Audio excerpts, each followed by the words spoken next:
So ఈరోజు వాక్యం గురించి ధ్యానిస్తున్నప్పుడు ఏం మాట్లాడుతున్నావు దేవా అని ఆలోచిస్తున్నప్పుడు నాకు ఈ మాట గుర్తొచ్చింది. సడన్గా దేవుడు మరి యెషయా 55:8-9 వచనాలు నాతో మాట్లాడారు. నా తలంపులు మీ తలంపుల వంటివి కావు, మీ త్రోవలు నా త్రోవల వంటివి కావు. ఇదే యెహోవా వాక్కు. ఆకాశములు భూమికి పైన ఎంత ఎత్తుగా ఉన్నవో, మీ మార్గముల కంటే నా మార్గములు, మీ తలంపుల కంటే నా తలంపులు అంత ఎత్తుగా ఉన్నవి. చాలమ్మా. ఇక్కడ మనం చూస్తే దేవుడు సడన్గా అన్నాడు, నా ఆలోచనలు నీ ఆలోచనలు వంటివి కావు, నా త్రోవలు నీ త్రోవల వంటివి కావు అన్నాడు. నేనైతే హల్లెలూయా చెప్తాను. ఎందుకంటే నిజంగా ఒకవేళ మనం అనుకున్నవన్నీ, మనకి నిమిషానికి ఒక ఆలోచన ఉంటుంది, నిమిషానికి ఒక ఆలోచన మారుతూ ఉంటుంది. అవునా? ఎంతమంది ఒప్పుకుంటారు? అందరూ. ఒకవేళ మన ఆలోచన ప్రకారం అన్నీ జరిగితే ఈ పాటికి ఏది జరిగేది కాదు. సో దేవుడు ఎప్పుడైతే నేను దేవా మరి మా సంఘంతో నువ్వు ఏం మాట్లాడుతున్నావు, ఏంటి దేవా రేపు వాక్యము అని అడిగినప్పుడు ఈ మాట చెప్పాడు. దాన్ని బట్టి నాకు ధైర్యం వచ్చింది. ఎందుకంటే నా ఆలోచనలు నీ ఆలోచనలు వంటివి కాదు, నా త్రోవలు నీ త్రోవలు వంటివి కావు అన్నాడు. హల్లెలూయా, ఆమెన్. అందరం కూడా దేవుని వాక్యానికి స్పందిద్దాము.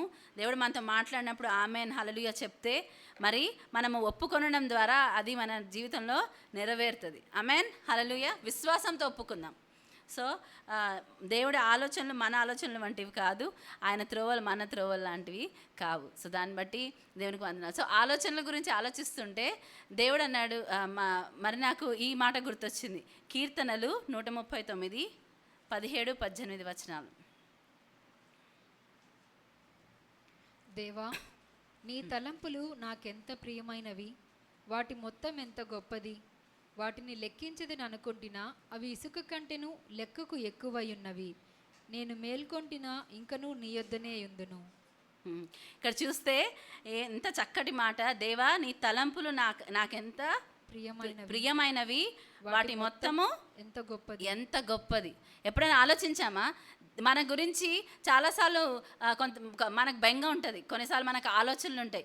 ఎట్లా అంటే, అయ్యో నా వాళ్ళు నాకు ఫోన్ చేయలేదు, లేకపోతే నా వాళ్ళు నాతో మాట్లాడలేదు, నా వాళ్ళు నాతో లేరు, లేకపోతే నా వాళ్ళు నా గురించి ఆలోచించట్లేదు, మర్చిపోయారు.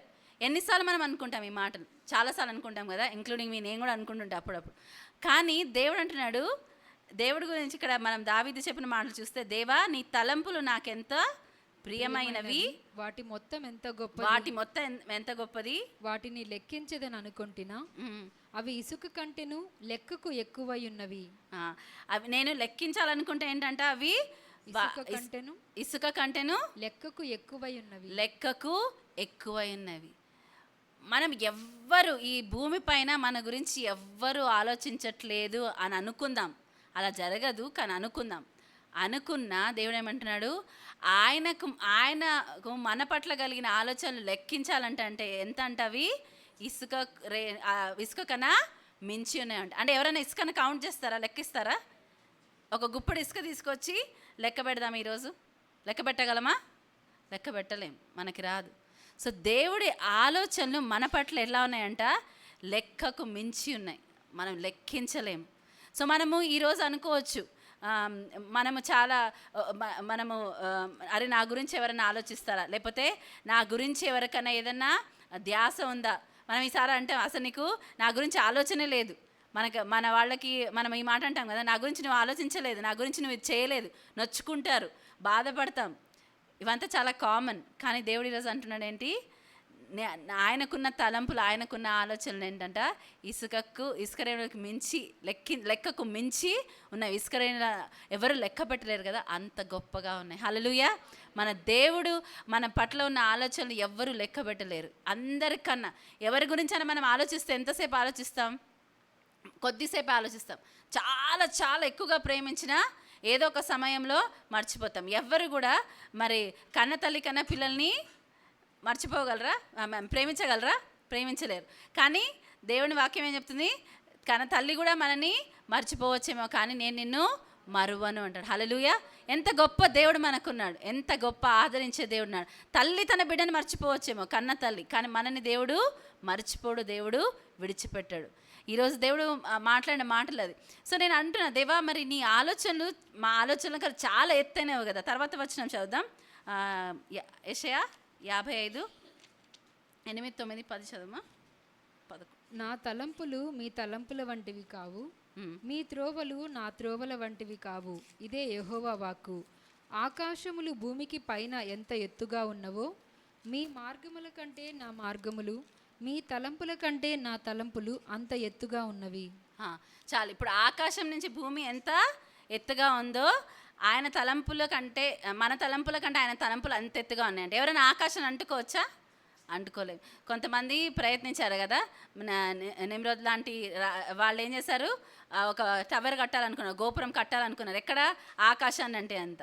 కానీ చేయగలిగారా? లేదు. దేవుడు ఏం చేశాడు, దాన్ని తారుమారు చేశారు. సో దేవుని ఆలోచనలు, దేవుని తలంపులు మన పట్ల ఎట్లా ఉన్నాయంటే అవి భూమికి ఆకాశానికి ఎంతైతే తేడా ఉందో అంత తేడా ఉందంట.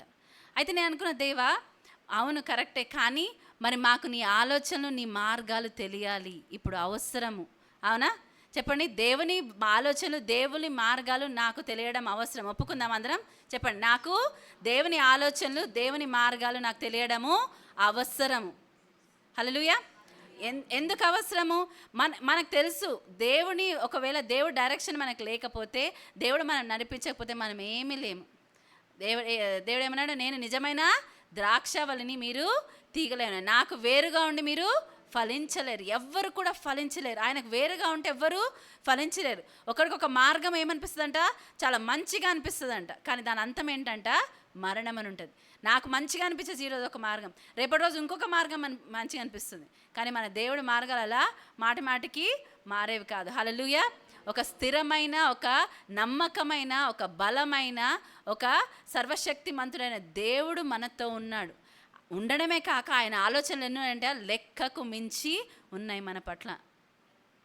కాకపోతే మనం ఆయన ఆలోచనని గ్రహిస్తున్నామా, మనం ఆయన ఆలోచనలు తెలుసుకుంటున్నామా, అది చాలా ఇంపార్టెంటా కాదా?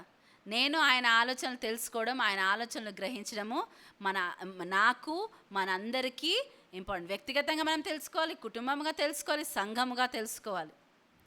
అందరికీ ఒక డౌట్ ఉండొచ్చు, ఇప్పుడేంటి, ఇప్పుడు ఏం చేయాలి, నెక్స్ట్ ఏంటి? మనము చెప్పకపోయినా అందరికీ ఆలోచన ఉంది కదా, ఉందా లేదా? ఏంటి ఇప్పుడు మరి? మరి ఈ సంఘానికి చెందిన 2 కాపర్లు మరి దేవుని యొక్క మహిమలోకి చేరారు. సో ఇప్పుడేంటి మరి, మేమేంటి మరి, మా సంగతి ఏంటి? అయితే మనం ఇప్పుడు చేయవలసిన ఇదేంటంటే, దేవుడు నాతో మాట్లాడేది, మనం ఆయన ఆలోచనలు, ఆయన మార్గాలు తెలుసుకోవాలి. వ్యక్తిగతంగా, కుటుంబంగా, సంఘంగా ఏం చేయాలి? మనము ఆయన ఆలోచనలు, ఆయన మార్గాలు తెలుసుకోవాలి. దావీదు చూస్తే 138:9 కీర్తన మనం చదువుదాము. 17 నుంచి 23 వరకు చదువుదాము. 23 లాస్ట్ చదవండి. 22 చదువు. దేవా, నీ తలంపులు నాకెంత ప్రియమైనవి, వాటి మొత్తం ఎంత గొప్పది. వాటిని లెక్కించదని అనుకుంటున్నా, అవి ఇసుక కంటెను లెక్కకు ఎక్కువై ఉన్నవి. నేను మేల్కొంటినా ఇంకనూ నీ యొద్దనే యుందును. దేవా, నీవు భక్తిహీనులను నిశ్చయముగా సంహరించెదవు. నరహంతకులారా, నా యొద్ద నుండి తొలగిపోవుడి. వారు దురాలోచనతో నిన్ను గూర్చి పలుకుదురు. మోసపుచ్చుటకై నీ నామమును బట్టి ప్రమాణము చేయుదురు. 23 నుంచి చదువా. 23. దేవా, నన్ను పరిశోధించి నా హృదయమును తెలుసుకొనుము. నన్ను పరీక్షించి నా ఆలోచనలను తెలుసుకొనుము. నీకు ఆయాసకరమైన మార్గము నా యందున్నదేమో చూడుము. నిత్య మార్గమును నన్ను నడిపింపుము. ఇక్కడ మనం చూస్తే, మనము దేవునికి చాలా ఇష్టమైన వారు, దేవుడు స్నేహితులని పిలిచిన వారు, దేవుడిని మరి ఎక్కువగా హత్తుకొని వెంబడించిన వాళ్ళంతా ఏం అడుగుతారు తెలుసా? దేవా, నీ ఆలోచనలు నాకు చెప్పు, నీ మార్గాలు నాకు తెలియచేయి. మనం చూస్తే మోషేని చూస్తే అదే అడుగుతారు, దేవా నీ మార్గాలు. ఇజ్రాయెల్ ఏంటంటే ఆయన క్రియలను వెతికారంట, కానీ మరి మోషే ఏం చేస్తే ఆయన ముఖమును, ఆయన మార్గాల్ని వెతికాడని ఉంటుంది. పౌలును చూస్తే పౌలు ఏమంటాడు, నేను ఆయన ఎరగాలి అంటాడు. నేను ఆయన్ని తెలుసుకోవాలి, ఆయన మార్గాలు తెలుసుకోవాలి, ఆయనను తెలుసుకోవాలి. మీరు చూడండి, ఎవరైతే ఆయన మార్గాల్ని ఆయన్ని తెలుసుకోవాలని ఇష్టపడ్డ వారు ఉన్నారో వారు దేవుడికి ఇష్టమైన వారిగా ఉన్నారు, దేవుడి ప్రియమైన వారిగా ఉన్నారు, దేవుడిని వెంబడించే ఎంతో బలముగా వెంబడించిన వారిగా ఉన్నారు, వెనుతిరిగి చూడని వారిగా ఉన్నారు. ఇక్కడ చూస్తే దావీదు ఏమంటున్నాడు, దేవా నన్ను పరీక్షించి తెలుసుకొనుము, నీకు ఆయాసకరమైన మార్గము నా యందున్నదేమో చూడుము, నిత్య మార్గమున నన్ను నడిపింపుము. నిత్య మార్గమునందు నన్ను నడిపించు అంటాడు. హల్లెలూయా. నిత్య మార్గమున మనం ఇదే మన ఈ ప్రార్థనలు. మనము చెప్పాను కదా లాస్ట్ టైము, మనము గొర్రెపిల్లలాగా పంది స్వభావము, గొర్రెపిల్ల స్వభావము ఉండొచ్చు మనం. కానీ గొర్రెపిల్లలాగా కొన్నిసార్లు మనము మార్గము తప్పిపోయాం అనిపిస్తే వెంటనే ఏంటి, నేనేంటి ఈ మార్గంలో ఉన్నా, నేనేంటి ఈ పని చేస్తున్నా, నేనెందుకు ఇక్కడ ఉన్నా అని తిరిగి మనము మరలా మన కాపరి దగ్గరికి తిరిగి రావాలి. మన ప్రధాన కాపరి, మన ఆత్మల కాపరి అయిన యేసయ్య దగ్గరికి మనము తిరిగి రావాలి. మనం మరలా ఆ మార్గం ఏదైతే మనం ఇచ్చేసాం ఆ మార్గానికి మనము తిరిగి. అందుకే ఇక్కడ చూస్తే ఈ ప్రార్థన మన ప్రతి ఒక్కరి జీవితంలో ఒక డైలీ రొటీన్ లాగా ఉండాలి. ఏంటి, నీ మార్గము, నీకు ఆయాసకరమైన మార్గము నా యందున్న ఏమో చూడు. మనం అడుగుతామా, దేవా నీకు ఆయాసకరమైన మార్గం నాలో ఉందేమో చూడు దేవా, నీ నిత్య మార్గంలో నన్ను నడిపించు, నిత్య మార్గంలో నన్ను నడిపించు దేవా. మనకు కావాల్సింది మన సమయము, మరి దేవుడి రాకడ దగ్గరకు వస్తుంది, లేకపోతే మనం వెళ్ళే సమయం దగ్గరకు వస్తుందేమో మనకు తెలియదు. ఈ 2 సమయాలు వచ్చినప్పుడు దాన్ని ఎవ్వరు కూడా మార్చలేరు. ఈ 2 సమయాలు ఎవ్వరు కూడా మార్చలేరు. అయితే ఒక్కటి మనం మార్చగలం, ఏంటంటే మన సిద్ధపాటు. మనం ఎంతగా సిద్ధపడుతున్నాము, ఎంతగా మనము ప్రిపేర్ అయ్యి ఆయన ఎదుర్కోవడానికి ఉంటాం. ఇది ఎలా సాధ్యం అంటే మనకు ఒక్కటే విధంగా సాధ్యం, ఏంటంటే ఆయన మార్గాలు, ఆయన ఆలోచనలు మనం తెలుసుకోవడం, ఆయన విధానం మనం తెలుసుకోవడం. ఏ విధముగా నేను దేవుణ్ణి ప్లీజ్ చేయాలి, ఏ విధముగా నేను దేవుణ్ణి మెప్పించాలి, ఏ విధంగా దేవునికి ఇష్టమైన ప్రియమైన బిడ్డగా నేను ఉండాలి. కీర్తనలు 27 అధ్యాయంలో కూడా ఈ మాట నాకు చాలా ఫేవరెట్ వాక్యం ఇది. సార్ చూద్దాం. 27 అధ్యాయము 4వ వచనం. యెహోవా యొద్ద ఒక వరం అడిగి తిని దానిని నేను వెదకుచున్నాను. యెహోవా ప్రసన్నతను చూచుటకును ఆయన ఆలయములో ధ్యానించుటకును నా జీవిత కాలమంతయు నేను యెహోవా మందిరములో నివసింపగోరుచున్నాను. ఇక్కడ మనం దావీదు యొక్క సిన్సియర్ ప్రేయర్ మనం చూస్తే ఏమంటున్నాడు, యెహోవా యొద్ద నేను ఒక్క వరం అడిగి తిని దాన్ని నేను వెతుకుచున్నాను. దాన్ని నేనేం చేస్తున్నాను, వెతుకుచున్నాను. మనం ఏం వెతుకుచున్నాము మనము ఆలోచించుకుందాం. వేరే వాళ్ళ గురించి కాదు, మన గురించి ఆలోచించుకుందాం. నేను ఏమి వెతుకుచున్నాను, యెహోవా ప్రసన్నతను చూచుటకును ఆయన ఆలయములో ధ్యానించుటకును నా జీవిత కాలమంతయు నేను యెహోవా మందిరంలో నివసింపగోరుచున్నాను. సో ఆయన ప్రసన్నత చూడాలి. ఫస్ట్ థింగ్ ఏంటంటే ఆయన ప్రసన్నత చూడాలి. అంటే దేవుడు నన్ను చూసినప్పుడు, మనకి ఇష్టమైన వారు చూస్తే మనం ఎలా ఉంటుంది, మనము మన ఆనందం ఉప్పొంగిపోతూ ఉంటుంది కదా, మన మొహంలో నవ్వు వచ్చేస్తుంది. చూసిన ప్రతి వాళ్ళకి ఇది అర్థమైపోతుంది, ఓకే వీళ్ళంటే ఇష్టము, అందుకే వాళ్ళ మొహంలో ఒక ఆనందం ఉంది, ఒక మొహంలో ఒక చిరునవ్వు ఉంది.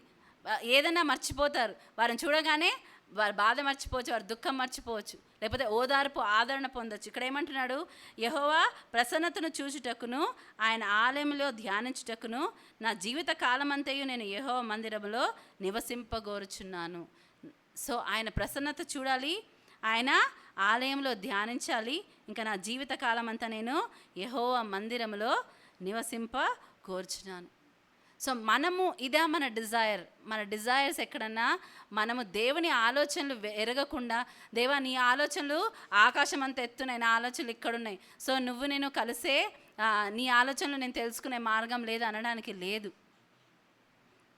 ఎందుకంటే మనం చూస్తే మన పితరులు, మన ముందు నడిచిన వారందరూ ఎంతోమంది మనం దేవుని యొక్క వాక్యంలో వాళ్ళు మరొక మాదిరిగా మనకి దేవుడు ఒక ఉదాహరణగా మనకు ఒక దృష్టాంతాలుగా పెట్టారని చెప్పి మనం చూస్తున్నాం. వారిని చూసి మనం ఎన్నో నేర్చుకోవచ్చు, ఎన్నో నేర్చుకోవచ్చు. దేవుడు వాక్యం ద్వారా ఆయన చాలా ఇష్టపడతారు. ఆయన విషయాలు ఆయన ఏం చేయాలో అనుకుంటున్నాడో చెప్పడానికి ఇష్టపడతారు. యేసుప్రభు తన శిష్యులతో ఉన్నప్పుడు ఆయన తన హృదయాన్ని, తన మర్మాలని పంచుకోవడానికి ఆయన ఎంతో ఆతృతతో ఉండడం మనం చూస్తాం. ఎప్పుడైతే పేతురు నువ్వే క్రీస్తువి అన్నప్పుడు ఆయన మర్మాలు చెప్పడం మనం చూస్తాం. సో దేవుడికి ఇష్టము ఆయన ఆలోచనలు మనకు చెప్పడము, ఆయన విధానాలు మనం తెలుసుకోవాలని, కనుగొనాలని ఇష్టం ఆయనకి. కానీ మనం ఎంతమంది సిద్ధంగా ఉన్నాం? ఏదో ఒకటిలే మనం వెళ్ళిపోతున్నాం, మనం ఉన్నాం చాలు. మనం ప్రియమైన వారిగా ఉన్నామా, లేకపోతే జస్ట్ అక్కడ ఉన్నామా? దేవునికి ప్రియమైన బిడ్డలుగా మనం ఉన్నాం. మనం చూసి సంతోషిస్తున్నాను. దేవుడైతే మన కోసము మనకి ఏదైతే ఈ జీవితంలో కావాలో ఆయన సమస్తము చేశాడంట.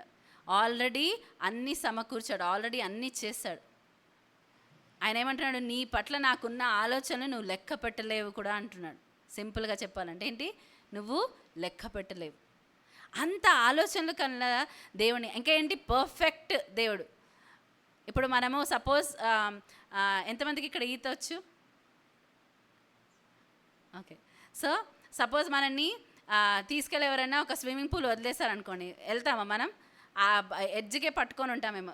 ఎప్పుడైనా మీరు స్విమ్మింగ్ పూల్లో నీళ్ళలో ఆడడానికి వెళ్ళినప్పుడు అక్కడ మరి అక్కడ సపోజ్ చాలా మంచిగా అంటే ఎవరైనా ఒక పెద్దవాళ్ళు వచ్చి నిలబడ్డా, చిన్నపిల్లల్ని మీరు తీసుకెళ్ళి వదిలేసిన పెద్దవాళ్ళు వచ్చి, లేకపోతే ఈదగలిగిన వాళ్ళు వచ్చి నిలబడ్డా, మీకు కొన్నిసార్లు ఏమైతే మనం వదిలేస్తామా?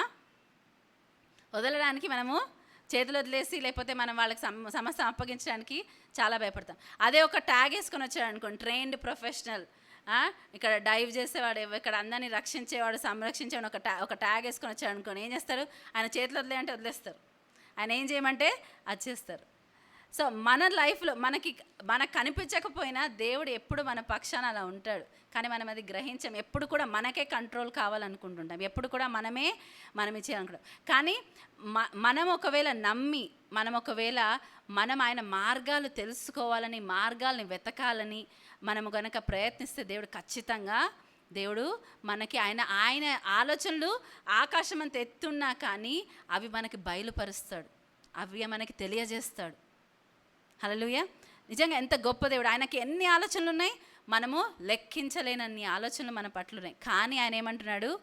ఒకవేళ మనం ఆయన్ని వెతికితే, ఒకవేళ మనం ఆయన ఆలోచనలు, ఆయన మార్గాలు వెతికితే, మోషేకి బయలుపరిచిన దేవుడు మనకి బయలుపరుస్తాడు. దావీదు నడిపించిన దేవుడు మనల్ని కూడా నడిపిస్తాడు.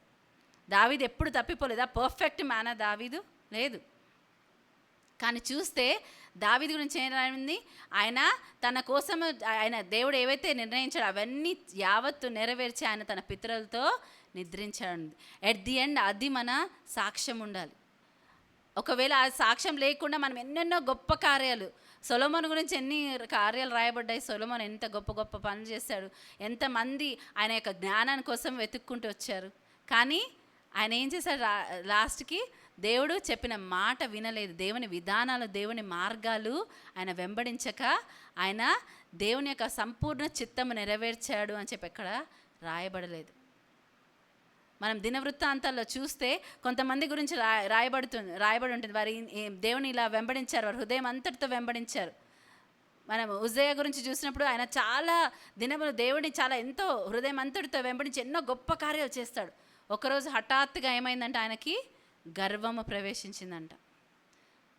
అప్పటి నుంచి ఆయనకి ఏమైంది? భ్రష్టుడైపోయాడు. ఇంకా ఎప్పుడు కూడా మరలా దేవుడి సన్నిధికి తిరిగి రాని విధముగా ఆయన అయిపోయాడు. సో దేవుని వెంబడించడం అనేది మనం లాస్ట్ వీక్ కూడా విన్నట్టు మనం ఏం చేయాలి? మనం ఎండ్ వరకు కూడా ఆయనని అంతం వరకు కూడా మనం ఆయనలో కొనసాగాలి. అంతం వరకు కూడా మనం ఆయన ఏం చేయాలి? ఆయన మార్గాలు మనం ప్రతి దినము వెతకాలి. దేవుడు 40 సంవత్సరాలకు ఒక్కసారి ఇచ్చేయచ్చు కదా, ఇవ్వలేడా దేవుడు? 40 సంవత్సరాలకు కావాల్సింది ఒక్కరోజే ఇచ్చేయచ్చు కదా, ఇవ్వలేరా? వాళ్ళ బట్టలు మాసిపోకుండా, వాళ్ళ చెప్పులు అరిగిపోకుండా చూసిన దేవుడు అద్భుతం చేయలేడా? కాదు. అనుదినము మరి ఆయన పైన ఆధారపడడం అనేది నేర్పించాడు. ఎందుకు? నీకు నాకు మేలు జరగాలని. మనం దేవుని మార్గాలు, దేవుని విధానంలో మనము వెతుకుతూ ఉంటే మనకు సేఫ్టీ. తల్లిదండ్రులు పిల్లల్ని ఎప్పుడు ఏమనుకుంటారు? వాళ్ళ కన్నుచూపు, చిన్నపిల్లలు అయితే వాళ్ళ కన్నుచూపు మేరలోనే ఉండాలనుకుంటారు. దాటిపోతే ఏమవుతుంది? మీరు ఎప్పుడైనా ఎవరైనా చిన్నపిల్లలు ఉన్న తల్లిదండ్రులు చూడండి, వాళ్ళ కళ్ళకు కనపడకుండా పోతే ఏమవుతుంది? వాళ్ళు చాలా భయపడిపోతారు, అమ్మో ఎక్కడికి వెళ్ళిపోయారని. ఎందుకంటే ఆ ప్రొటెక్షన్లో ఉండడము అవసరం. వాళ్ళని మనం మన కంటికి కనిపించేంత ఆ ప్లేస్లో ఏం చేస్తాం? వాళ్ళు ఎంతైనా ఆడుకొని ఎంతైనా ఇది ఉండని వాళ్ళకు దృష్టి మనం పెడతాం. మరి ఇజ్రాయెల్ని కాచువాడు ఏంటంట? కునుకడు నిద్రపోడు. మనల్ని కాచే దేవుడు కునుకడు నిద్రపోడు. ఆయన ఆలోచనలు మనం తెలుసుకోవడం, ఆయన విధానాలు మనం తెలుసుకోవడము మనకు మంచిది, మనకు మేలు. నేను ఇవాళ ఈ విషయం తెలుసు, కానీ బాండ్ సర్వెంట్ అంటే అండ్ సర్వెంట్ గురించి ఒక మామూలు స్లేవ్, ఒక మామూలు దాసుడు, మరి బాండ్ సర్వెంట్ అంటే తెలుగులో ఏమంటారు? ఏంటిమా? Paul bond servant of Jesus Christ. రోమా పత్రిక 1వ అధ్యాయం ఉంటుంది, 1వ అధ్యాయం 1వ వచనం ఉంటుంది చూడు. యేసుక్రీస్తు దాసుడు అంట. ఓకే, సో తెలుగులో యేసుక్రీస్తు దాసుడు అని ఉంది, కానీ ఇంగ్లీష్లో రెండు వ్యత్యాసం ఉంటుంది. ఒకటి ఏంటంటే, ఒకటి స్లేవ్, బాండ్ స్లేవ్. ఈ స్లేవ్కి బాండ్ స్లేవ్కి ఏంటి డిఫరెన్స్ అంటే, స్లేవ్ ఈ యొక్క బానిసగా ఉన్న వాళ్ళు ఏంటంటే, వాళ్ళు అమ్మబడిన వాళ్ళు, లేకపోతే వాళ్ళు అప్పుగా ఉన్నప్పుడు వారు మరి ఆ యొక్క బానిసత్వంలో వచ్చిన వాళ్ళుగా ఉండొచ్చు, లేకపోతే చెరపట్టబడినందుకు బానిసత్వంలో వచ్చిన వాళ్ళుగా ఉంటారు. అయితే 6వ సంవత్సరం తర్వాత 7వ సంవత్సరం వచ్చినప్పుడు ప్రతి యూదులు కూడా ఎవరైనా అట్లా స్లేవ్స్ ఉంటే వాళ్ళని ఏం చేయాలి? రిలీజ్ చేయాలి. ఏం చేయాలి? రిలీజ్ చేయాలి. కానీ కొంతమంది దాసులు ఏమంటే వాళ్ళకి ఈ యొక్క యజమానుడు అంటే ఇష్టం ఉంటుంది, యజమానుడి దగ్గర పని చేయడం ఇష్టం ఉంటుంది, యజమాను వాళ్ళని ట్రీట్ చేసిన విధము వాళ్ళకి ఇష్టం. ఏం చేస్తారంటే మరి వాళ్ళు వచ్చి వాళ్ళు సమర్పించుకుంటారంట, వాళ్ళు సమర్పించుకుంటారు. నేను కరెక్ట్గా చెప్తుంటే వాళ్ళకి ఒక పియర్సింగ్ జరుగుతుంది. వాళ్ళు బాండ్ సర్వెంట్స్ అని చెప్పడానికి వాళ్ళకి ఒక పియర్స్ చేస్తారంట. అది ఒక గుర్తు ఏంటి? వాళ్ళు సొంతంగా ప్రేమ కలిగి ఆ ఎఫెక్షన్తో ఆ యొక్క యజమానికి లోబడడానికి వారి జీవిత కాలం అంతా వాళ్ళు అప్పగించుకున్నారు అని. ఇది రోమా సామ్రాజ్యంలో కూడా అలాగే ఉండేది, యూదుల దాంట్లో కూడా అలాగే ఉండేది. అందుకే ఎప్పుడైతే పౌలు అంటాడో, ఇంగ్లీష్లో ఉంటుంది, I'm bond servant of Jesus Christ అంటాడు. బాండ్ సర్వెంట్ అని అంటాడు. అంటే తనకు తానుగా సమర్పించుకున్నాడు, తనకు తానుగా ఇష్టపడి సమర్పించుకున్నాడు. ఎందుకు? తనకి తెలుసు ఆయన మార్గములు, ఆయన విధానములు, ఆయన ఏదైతే చేస్తున్నాడో అది బెస్ట్. మనకు అర్థం కాకపోవచ్చు, కానీ ఇక్కడ మనం చూస్తే వాళ్ళు ఎందుకు సమర్పించుకోవాలి? మనం దేవునికి మనంగా ఎందుకు సమర్పించుకోవాలి? ఒకసారి చూస్తే సామెతలు 3వ అధ్యాయము 5-6 వచనాలు చదవమ్మా. నీ స్వబుద్ధిని ఆధారము చేసుకొనుక నీ పూర్ణ హృదయముతో యెహోవా యందు నమ్మకముంచుము. నీ ప్రవర్తన అంతటి యందు ఆయన అధికారమునకు ఒప్పుకొనుము, అప్పుడు ఆయన నీ త్రోవలను సరళము చేయును. ఇక్కడ ఏం చేయాలంట? మనముగా ఏం చేయాలంట? మనం ఆయనకి అప్పగించుకోవాలంట. హల్లెలూయా. ఏం చేయాలి? అప్పగించుకోవాలి. మనం మరొకసారి చూద్దాం. నీ స్వబుద్ధిని ఆధారం చేసుకొనక. ఎవరిని ఆధారం చేసుకోవద్దంట? మనకు ఎంతమందికి స్వబుద్ధి ఉంది కదా? ఎవరికైనా తిడుతుంటే బుద్ధి లేనివాళ్ళ అని తిడతారు కదా. ఎందుకు? మనిషి అనే తర్వాత మనకు కొంచెం ఏదో మనకు అది ఉంటుంది. కానీ ఏమంటున్నా? నీ స్వబుద్ధిని అంటే నీ సొంత జ్ఞానమును ఆధారం చేసుకొనక నీ పూర్ణ హృదయముతో యెహోవా యందు నమ్మకముంచుము. నీ పూర్ణ హృదయముతో యెహోవా యందు ఉంచుము. తర్వాత నీ ప్రవర్తన అంతటి యందు ఆయన అధికారమునకు ఒప్పుకొనుము. నీ ప్రవర్తన అంతటి యందు కొంతటి యందు ఉందా? అంతటి యందు. నీ ప్రవర్తన అంతటి యందు ఆయన అధికారమునకు ఒప్పుకొనుము. అప్పుడు ఆయన నీ త్రోవలను సరళము చేయును. అప్పుడు ఆయన నీ త్రోవలను సరళం చేస్తాడంట. అప్పుడు ఆయన నీ త్రోవలను సరళం చేయును. సో ఇక్కడ మనం ఏమిటంటే మన స్వబుద్ధిని ఆధారం చేసుకోదంట. కొన్నిసార్లు మనకి ఇది కరెక్ట్, ఇది ఇట్లా చేస్తేనే బెటర్ అనిపించవచ్చు, కానీ దేవుడు ఏమంటున్నాడు? నీ స్వబుద్ధిని ఆధారం చేసుకొనక ఏంటంట? ఆయన నీ పూర్ణ హృదయంతో యెహోవా యందు నమ్మిక ఉంచుకోవాలి. ఫస్ట్ మన స్వబుద్ధిని ఆధారం చేసుకోవద్దు. నెక్స్ట్ ఏం చేయాలి? మన పూర్ణ హృదయంతో ఆయన యందు విశ్వాసం ఉంచుకోవాలి. విశ్వాసం లేకుండా దేవునికి ఏంటి ఇష్టలై ఉండుట ఏంటి దేవునికి ఇష్టలై ఉండుట అసాధ్యం. ఏమి లేకుండా విశ్వాసము లేకుండా. సో మనం ఇక్కడ ఏమంటాం, నీ పూర్ణ హృదయముతో ఏంటంట యెహోవా యందు నమ్మకం ఉంచుకోవాలి. పూర్ణ హృదయముతో మన స్వబుద్ధిని ఆధారం చేసుకోదంట. అందుకే పౌలు చాలా జ్ఞానం గలవాడు. ఆయన ఎక్కడ నేర్చుకున్నాడు? ఇప్పుడు ఆక్స్ఫర్డ్ యూనివర్సిటీ లేకపోతే ఇంక గొప్ప గొప్ప యూనివర్సిటీలు, ఐఐటి అహ్మదాబాద్ ఇట్లా అని చెప్తారు. అక్కడి నుంచి అంటే అబ్బా వీళ్ళు చాలా జ్ఞానవంతులు అంటారు. ఇంకా వాళ్ళని ఏమీ టెస్ట్ కూడా చేయరు. కొన్ని నేను పనిచేసిన కొన్ని ఆర్గనైజేషన్లు ఎట్లుండేదంటే ఉట్టి ఐఐటి అహ్మదాబాద్, ఐఐటి ఖరగ్పూర్ ఇట్లాంటి వాళ్ళు అక్కడి నుంచి వచ్చిన వాళ్ళనే మేము తీసుకుంటాం. మేము ఎవరిని తీసుకోము. సిఏ చేసిన ర్యాంకర్స్ని మేము తీసుకుంటాం. ఎందుకంటే ఆ ప్లేస్ వాళ్ళు ఆ పేర్లు చెప్తే ఏంటంటే అబ్బా వీళ్ళ చాలా జ్ఞానులు అని అనుకుంటారు. సో ఒకవేళ మనం పౌలుని చూస్తే ఆయన చాలా జ్ఞాని. ఎలా? ఆయన గమాలియల్ ఆయన యొక్క శిష్యుడు. అప్పటికి ఆయనకు మంచి పేరుంది. ఆయన శిష్యుడు అంటే చాలా ఇది. మనం చూస్తే పౌలుకు చాలా జ్ఞానం ఉంది. ఏమంటున్నాడు? ఆయన ఏ జ్ఞానం అయితే సంపాదించుకున్నాడు, ఏం చేశాడంటే అదంతా వెంటతో సమానముగా ఎంచుకున్నానంటాడు. నథింగ్. మరలా ఆయన నేర్చుకున్నాడు. ఎవరి దగ్గర నేర్చుకున్నాడు? అరేబియా వెళ్ళి ఆయన తను ప్రత్యేకపరుచుకొని ఆయనకు ఎవరు బోధకుడుగా ఉన్నాడు? దేవుడు, పరిశుద్ధాత్మ దేవుడి ద్వారా మరలా కొత్తగా అన్ని నేర్చుకున్నాడు. ఆయన తన స్వబుద్ధిని ఆధారం చేసుకోలేదు. ఆయనకున్న జ్ఞానము ఆయన ఆధారం చేసుకోలేదు. ఆయన ఏం చేశాడు? దేవుని ఆత్మ పైన, దేవుని పైన ఆధారపడడం నేర్చుకున్నాడు. మనం అన్నీ నేర్చుకొని మనం ఎంతనే చేయొచ్చు, కానీ ఒకవేళ దేవుడు అది అప్రూవ్ చేయకపోతే ఏమి లాభం? మనం ఎంతో పరిచర్య చేయొచ్చు, ఎంతో ఇది చేయొచ్చు, కానీ దేవుడు దాన్ని అప్రూవ్ చేయకపోతే, దేవుని ఒప్పుకోకపోతే ఏమి లాభం? అందుకే ఇక్కడ ఏమంటే క్లియర్గా మనం చూసిన ఈ స్వబుద్ధిని ఆధారం చేసుకొనక నీ పూర్ణ హృదయముతో యెహోవా యందు నమ్మకం ఉంచుము. ఫస్ట్ మన స్వబుద్ధిని ఆధారం చేసుకోక దేవుని యందు నమ్మకం ఉంచాలి. ఆమేన్. మనం ప్రాక్టీస్ చేద్దాం. మనం విన్న కొన్ని మాటలైనా మనం ప్రాక్టీస్ చేయడం ప్రారంభిద్దాం. మీరు చేస్తున్నారు చాలామంది. నేను చాలా అప్రిషియేట్ చేస్తాను. మీరందరూ ఏ విధంగా అయితే దేవుని వెంబడిస్తారో, దేవుని అందు ఆసక్తి ఉన్నారు. కానీ మన ఫెయిత్ ఇంకా యాక్టివేట్ చేద్దాం. ఇంకా మనం ఎక్కువగా అది మనము క్రియారూపకంగా చూపిద్దాం.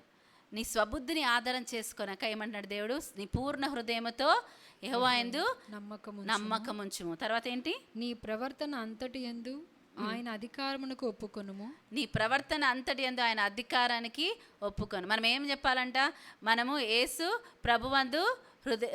ప్రభు అని హృదయమందు విశ్వసించి నోటితో ఒప్పుకుంటే మనకేం కలుగుతుందంట? రక్షణ కలుగుతుంది. మనము ప్రభు అని ఆయన అధికారానికి ఒప్పుకోవాలి. ప్రభు అంటే ఆయన ప్రభుత్వానికి ఒప్పుకోవాలి. ఆయన ప్రభుత్వానికి కిందికి రావాలి. ఆయన బలిష్టమైన చేతి కింది మనం తగ్గించుకుంటే ఏంటంట? తగిన కాలమందు ఆయన హెచ్చిస్తాడు. ఆ తగిన కాలం మనకి కొంతమంది చూస్తే 15 సంవత్సరాలు, కొంతమంది చూస్తే 13 సంవత్సరాలు కదా. యోసేపు జీవితంలో చూసాం మనం, మరి దావీదు జీవితంలో చూసాం. ఎంతోమంది జీవితాలు వాడు తగ్గిన కాలం, నువ్వు నా చేతి కింద నేను తగ్గించుకున్నాడు. దావీదు పరిగెత్తుతూ ఉన్నాడు. ఇక్కడ ఏమంటున్నాడు? దేవా నీ మార్గాలు నాకు చూపించు. నాలో ఏదైనా నిన్ను ఆయాసపెట్టే మార్గం ఏదైనా ఉంటే నా నుంచి అది తీసేయి. నీ నిత్య మార్గం నన్ను నడిపించు. ఇది మన ప్రార్థన. మనం ప్రతిరోజు చేస్తున్నాం ఈ ప్రార్థన. ఇది జస్ట్ కంఠస్థ వాక్యమా, లేకపోతే మనము ఇది ప్రార్థన చేస్తున్నామా? దేవా నీ జ్ఞానం నాకు ఇవ్వు. నేను దానియేలు గురించి ధ్యానిస్తాను. చాలా అద్భుతంగా అనిపించింది నాకు. దానియేలు ఒకసారి చూద్దాము. దానియేలు మొదటి అధ్యాయము, దానియేలు గ్రంథం మొదటి అధ్యాయం చూద్దాం.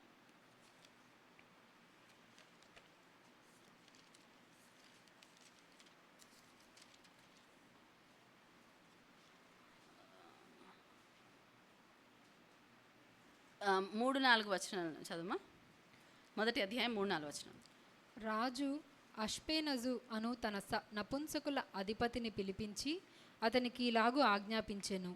ఇశ్రాయేలీయుల రాజవంశములలో ముఖ్యులై లోపము లేని సౌందర్యమును సకల విద్యా ప్రవీణతయు జ్ఞానమును గలిగి తత్వజ్ఞానము తెలిసిన వారై రాజునగరునందు నిలవదగిన కొందరు బాలురను రప్పించి కల్దీల విద్యను భాషను వారికి నేర్పుము.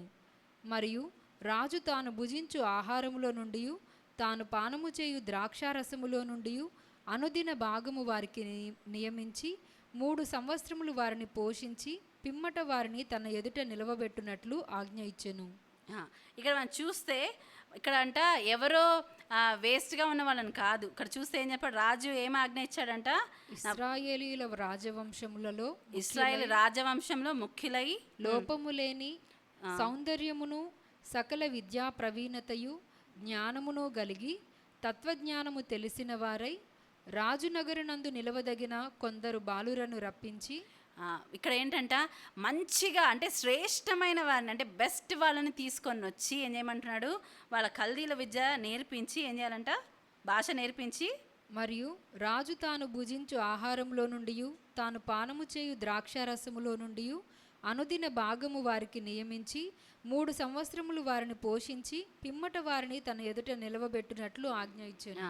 తర్వాత వచ్చిన చదవమా. యూదులలో నుండి దానియేలు, హనన్య, మిషాయేలు, అజర్యా అనువారు వీరిలో నుండిరి. అయితే వీళ్ళ పేర్లు చెప్పబడ్డప్పుడు అంటే దాని అర్థం ఏంటి, వాళ్ళు సకల విద్యా ప్రావీణ్యత గల వాళ్ళు, వాళ్ళు మరి చూడడానికి మంచిగా ఉన్నవాళ్ళు, రాజవంశానికి చెందినవారు. ఎందుకంటే అదే కదా రాజు ఆజ్ఞ ఇచ్చింది. తర్వాత ఏమైందంట, యూదుల్లో నుండి దానియేలు, హనన్య, మిషాయేలు, అజర్యా అనువారు వీరిలో నుండిరి. అయితే వీళ్ళు 4 ఎంచుకున్నారంట. తర్వాత ఏమైంది, నపుంసకుల అధిపతి దానియేలునకు బెల్తెషాజరు అనియు, హనన్యాకు షద్రకనియు, మిషాయేలునకు మేషాకనియు, అజర్యాకు అబెద్నగో అనియు పేర్లు పెట్టెను. వాళ్ళ పేర్లు మార్చేస్తారు. ఇక్కడ వాళ్ళు చెరపట్టి తీసుకెళ్ళబడ్డారు, బానిసలు. వాళ్ళు రాజవంశానికి చెందిన వారైనా వాళ్ళు ఏంటంట, కల్దీయ విద్య నేర్చుకున్న వాళ్ళు ఇక్కడ రాజు దగ్గర వాళ్ళు బానిసలుగా ఉన్నారు.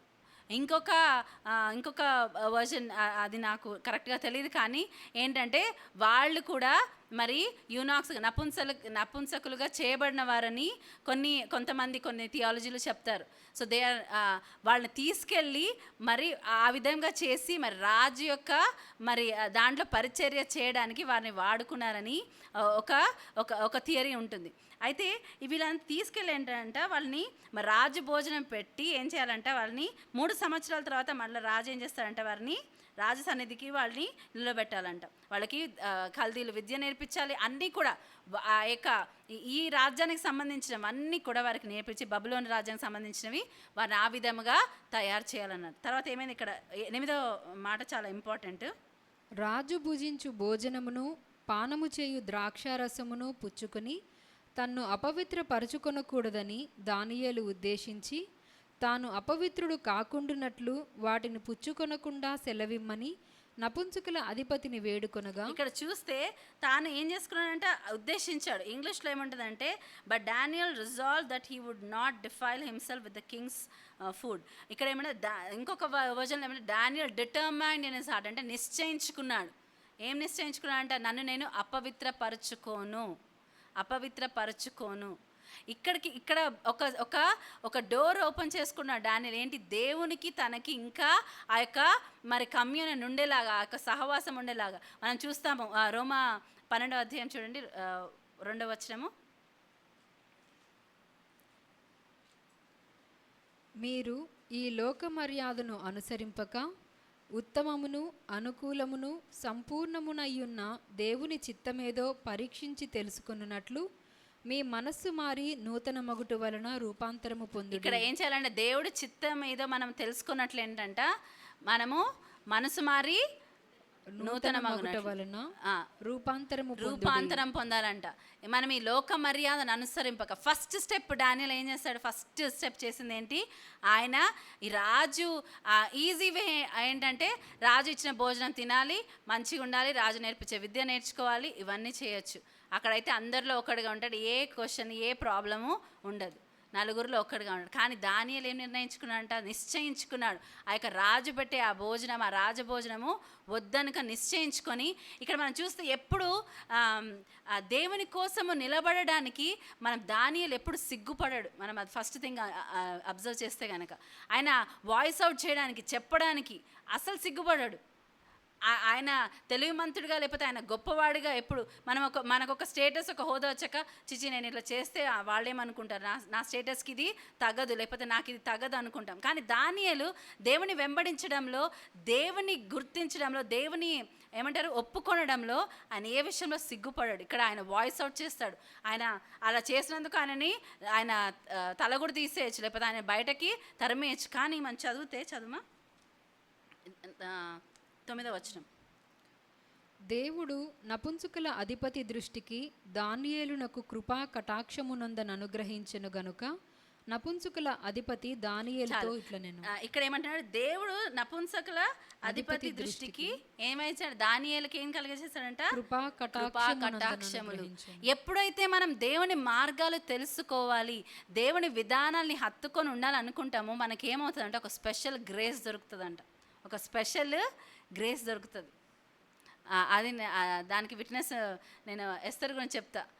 10th క్లాస్లో ఉన్నప్పటి నుంచి కూడా 10th class compulsory classes attend అవ్వాలనేవాళ్ళు. సండే రోజు అటెండ్ అవ్వకుండా చర్చే అటెండ్ అయ్యేది. కానీ ఎవ్రీ మండే దానికి బాగా దెబ్బలు పడేవి. అయినా కానీ ఒక్కరోజు కూడా చర్చ్ మిస్ అవ్వాలని ఎప్పుడూ అనుకోలేదు, మిస్ అవ్వలే.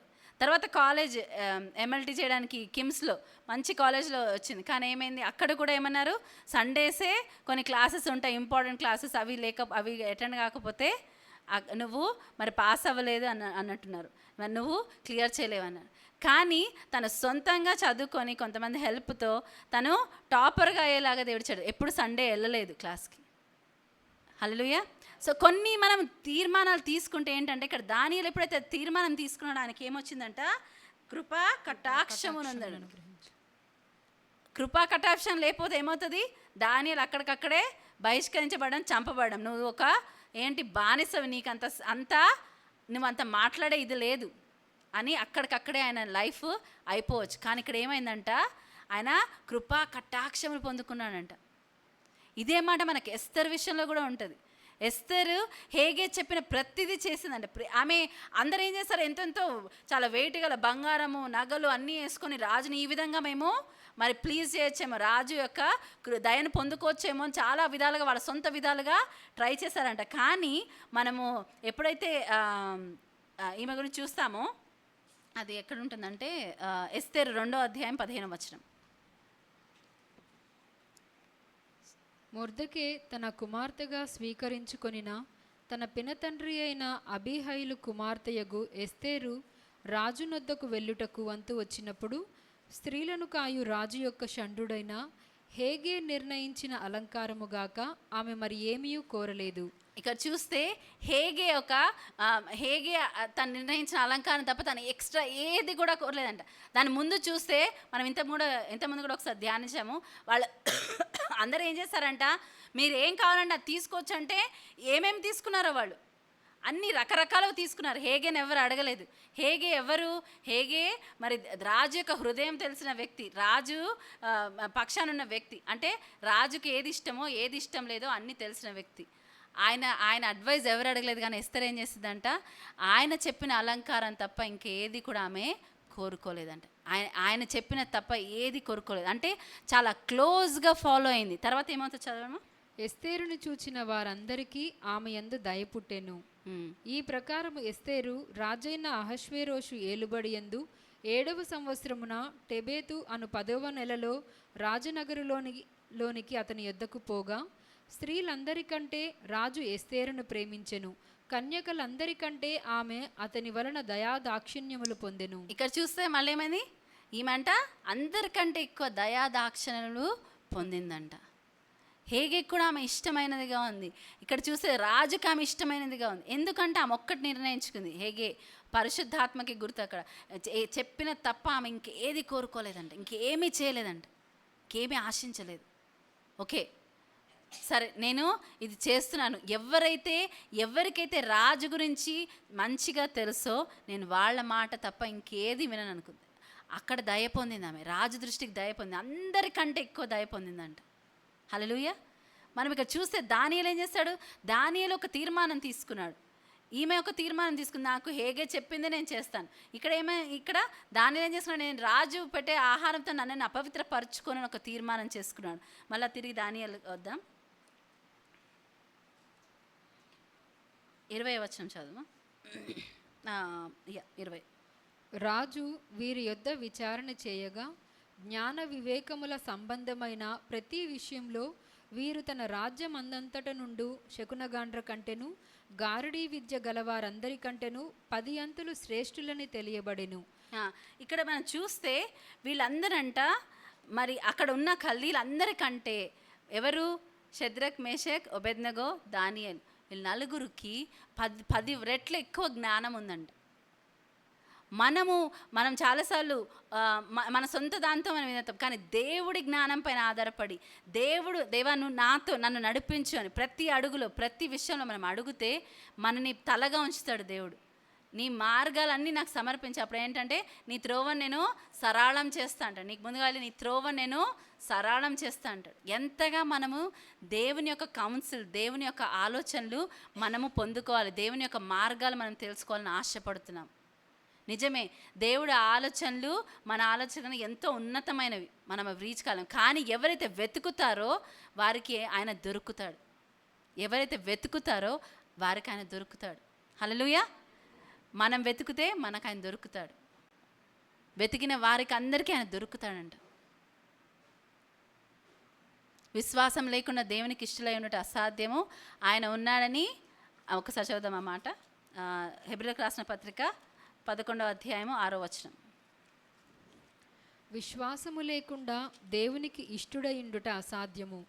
దేవుని యొద్దకు వచ్చువాడు ఆయన ఉన్నాడనియు తన్ను వెదుకు వారికి ఫలము దయచేయువాడనియు నమ్మవలెను కదా. ఆయన ఉన్నాడనియు ఆయన వెదుకు వారికి ఆయన ఏం చేస్తాడంట? ఫలము దయచేస్తాడంట. ఇంగ్లీష్లో డెలిజెంట్లీ సీకిమ్ అని ఉంటుంది. డెలిజెంట్లీ అంటే ఒకటి ఏంటంటే, మనము ఆ నాణ్యము కోల్పోయిన స్త్రీ ఏం చేస్తుందంట?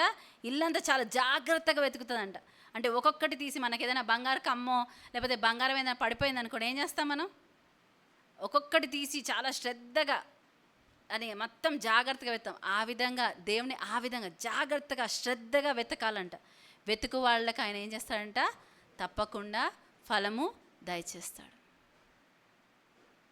మనం చాలాసార్లు చాలా పైన ఎతికేస్తాం. ఓకే ఎతికాం, కానీ దేవుడు నాకేమీ జవాబు చెప్పలేదు, ఇది చేశాను, దేవుడు నాకేమి ఇచ్చేది అనుకుంటాం. కానీ ఆయన వెతుకుతే ఆయన ఎంతో నిశ్చయంగా ఖచ్చితంగా అడుగుడి మీకు ఇవ్వబడిన, వెతుకుడి మీకు దొరుకుతుంది, తట్టుడి మీకు తీయబడి. సో దేవుడి మాట ఎప్పుడు కూడా ఆయన ఉట్టిగా ఏదో, మనం చాలాసార్లు మాటలు అనేస్తాం. చాలామందికి మనం ఎన్నో వాగ్దానాలు చేసేస్తుంటాం, విచ్ వి డోంట్ మీన్. అంటే మనము నిజంగా అవి అనమేమో, నిజంగా మనం చెప్పేవి వాటిలో మనకు విశ్వాసం ఉండదేమో, కానీ కొన్నిసార్లు అనేస్తాం. కానీ దేవుడు అట్లా కాదు. ఆయన మాట ఇచ్చి తప్పుటకు నరుడు కాదంటాడు. వెతుకు వారికి ఆయన ప్రతిఫలము ఖచ్చితంగా ఇస్తాడు, ఫలము దయచేస్తాడు. అది గాడ్ యొక్క ఇది.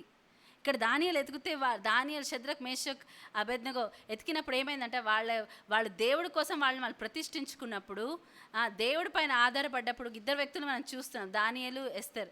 వాళ్ళు ఏం చేస్తారు? వాళ్ళు కృపా కటాక్షములు దయ పొందారని మనం చూస్తున్నాం. దేవుని మార్గాలు మనం వెతకడానికి ఆసక్తి కలిగి ఉన్నాము. తర్వాత మనం చూస్తే ఇక్కడ ఇంకొక ఇదే సిచ్యువేషన్ వస్తుంది 2వ అధ్యాయంలో, దానియేలు 2వ అధ్యాయంలో 2వ అధ్యాయము 15 నుంచి 22 వరకు చూద్దాం. ఇక్కడ ఏమో జరుగుతుందంటే, నబుకద్నెజరుకి ఒకసారి ఒక కళ వస్తుంది అనమాట.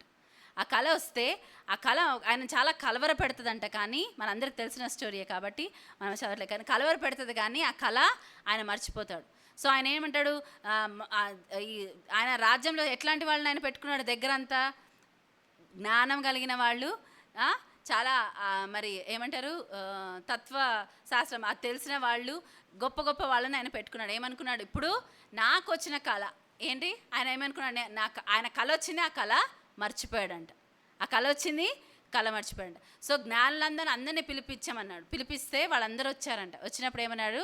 సరే, నాకు ఒక కళ వచ్చింది, ఆ కళ మరి నాకు కలవర పెడుతుంది, కాబట్టి ఆ కళ యొక్క అర్థం చెప్పాలంటే అందరూ చాలా రెడీ అయిపోయారు, సిద్ధపడిపోయారు, రెడీ అయిపోయారు. అయితే ఏమన్నా, సరే రాజా కళ చెప్పు, మేము మీకు దాని యొక్క అర్థం చెప్తామన్నారు. కాదు, నాకు వచ్చిన కళ ఏంటో మీరే చెప్పాలి, దాని అర్థం ఏంటో మీరే చెప్పాలన్నారు. అలా ఎలా అని అందరూ కాదు నువ్వు కళ చెప్పు, మేము దానికి అర్థం చెప్తామన్నారు. అప్పుడు ఆయన కోపం వచ్చి ఏమైందంట, ఆ జ్ఞానం కలిగిన వారందరిని ఏం చేయమన్నాడు ఆయన? చంపేమన్నాడు. ఈ యొక్క జ్ఞానులు వీళ్ళంతా వేస్ట్, వీళ్ళకి ఏమి ఇది తెలీదు, చంపేమన్నాడు. ఇప్పుడు ఆ యొక్క చంపాలనుకున్న వారి యొక్క ఇది ఎక్కడి వరకు వచ్చిందంట? దానియేలు వరకు వచ్చింది. అప్పుడు దానియేలు ఏం చేస్తాడో చూద్దాం. రాజునొద్ద నుండి ఈ ఆజ్ఞ ఇంత త్వరితముగా వచ్చుట ఏమని దానియేలు రాజు యొక్క అధిపతి అయిన అర్యోకు నడుగగా, అర్యోకు ఆ సంగతి దానియేలునకు తెలియజెప్పెను. అప్పుడు దానియేలు రాజు సన్నిధికి పోయి స్వప్న భావమును తెలియజెప్పుటకై తనకు సమయము దయచేయుమని రాజును బతిమాలెను. ఇక్కడ మళ్ళీ చూసారా, దానియేలు ఎంత ధైర్యం గలవాడో. ఏం చేస్తున్నాడు ఇక్కడ? దేవుని కోసం నిలబడడానికి, లేకపోతే తన వాళ్ళ పక్షం నిలబడడానికి దానియేలు ఎంత రిస్క్ అయినా తీసుకుంటాడు. ఇక్కడ చూస్తే ఏం చేస్తున్నాడు దానియేలు? మళ్ళీ రాజు దగ్గరికి వెళ్తున్నాడు. రాజు దగ్గరికి వెళ్ళి ఏమంటున్నాడు ఆయన? టైం ఇవ్వమని అడుగుతున్నాడు, కొంచెం సమయం ఇవ్వమని అడుగుతున్నాడు. బతిమాలుకున్నాడంట. ఆయన ఇక్కడ సిగ్గుపడట్లేదు, బతిమాలుకుంటున్నాడంట. రాజా కొంచెం సమయం ఇవ్వు, కొంచెం సమయం ఇవ్వు. ఆయన లేకపోతే అక్కడ ఆయన ఏం చేయాలి? ఒకవేళ అట్లా బతిమాలకపోతే ఇంకా మిగతా వాళ్ళు, ఆయన ముందు ఉన్న వాళ్ళు చనిపోయినట్టు ఈయన టర్న్. ఇప్పుడు ఏం చేయాలి? అందరూ జ్ఞానం చంపేమన్నాడు. ఇక్కడ దానియేలు నాకు తెలుసు అని బొంకలేదు, లేకపోతే నాకు తెలుసు అని అనలేదు. దానియేలుకి తెలియదు, ఆ కళ ఏంటో తెలియదు, కళ అర్థం ఏంటో తెలియదు. తెలుసా? ఫస్ట్ తెలిసిపోయింది, ఆయనకి తెలియలేదు. అందుకే ఏమడిగాడు ఆయన? కొంచెం సమయం ఇమ్మని బతిమలాడుకున్నాడంట. తర్వాత అప్పుడు దానియేలు తన ఇంటికి పోయి తన స్నేహితులైన హనన్యాకును మిషాయేలునకును అజర్యాకును సంగతి తెలియజేసి తానును తన స్నేహితులను బబులోనులో తక్కిన జ్ఞానులతో కూడా నశింపకుండునట్లు ఆ కల యొక్క మర్మ విషయములో పరలోకమందున్న దేవుని వలన కటాక్షము పొందు నిమిత్తమై ఆయనను వేడుకొనుడని వారిని హెచ్చరించెను. ఇక్కడ ఏం చెప్తున్నాడు? దానియేలు వెళ్ళి నేను ఒక్కడనే చేసేస్తానని అనుకోలేదు. దానియేలు వెళ్ళి ఏం చేశాడు? ఆయనకు కష్ట సమయం వచ్చినప్పుడు ఆయన హెల్ప్ అడిగాడు. ఎవరిని అడిగాడు? తన స్నేహితుల దగ్గరికి వెళ్ళి అన్నాడంట, మనమందరం ఏం చేయాలి? మనం నశించిపోకుండా, మనతో పాటు వేరే జ్ఞానులు నశించిపోకుండా ఏం చేయాలంట? మనం ఇతరులు నశించిపోయినట్టు ఏం చేయాలి? కూడా నశింపకుండునట్లు ఆ కళ యొక్క మర్మ విషయంలో పరలోకమందున్న దేవుని వలన కటాక్షము పొంది నిమిత్తమై ఆయనను వేడుకొనుడని వారిని హెచ్చరించెను. ఆయనని వేడుకోవాలి మనము. ఆ మర్మం ఏంటో మనకు తెలియజేయాలి, ఆ కళ ఏంటో ఆ మర్మం ఏంటో మనకు తెలియచేయాలని దేవుని వేడుకోవాలని హెచ్చరించాడంట. లేకపోతే ఏమవుతుంది? వాళ్ళకి ఇది ఒక్కటే దారి. లేకపోతే ఏమవుతుంది? వాళ్ళు కూడా చంపబడతారు. తర్వాత చదవండి 19వ వచనం. అంతటా రాత్రి యందు దర్శనము చేత ఆ మర్మము దానియేలునకు బయలుపరచబడెను గనుక దానియేలు పరలోకమందున్న దేవుని స్తుతించెను. ఎట్లనగా దేవుడు జ్ఞానబలములు కలవాడు, యుగములన్నిటను దేవుని నామము స్తుతి నొందునుగాక. ఇక్కడ చూస్తే ఏంటంట, ఆయనకి దేవుడు ఒక దర్శనం అందు ఏం చేశాడంట? ఆ మర్మము దానియేలునకు బయలుపరచబడెను. కళను దాని మీనింగ్ ఏంటో దానియేలుకు బయలుపరిచాడంట. ఎంతోమంది జ్ఞానులు ఉన్నారు, ఎంతోమంది ఇది ఉన్నారు, కానీ ఎవ్వరు కూడా దానియేలు కూడా వారిలో ఒకళ్ళు. స్టార్టింగే ఆయనకు అన్నీ తెలిసిపోలేదు, కానీ ఆయన ఏం చేశాడు? ఒక ధైర్యం చేశాడు, ఒక స్టెప్ తీసుకున్నాడు. ఏంటి? నేను దేవుని వెతుకుతే ఆయనకు ఒక నమ్మకం ఉంది, ఒక విశ్వాసం ఉంది. ఏంటి? దేవుడు తనకి సహాయం చేయగలడని ఒక నమ్మకం ఉంది. మనకుందా?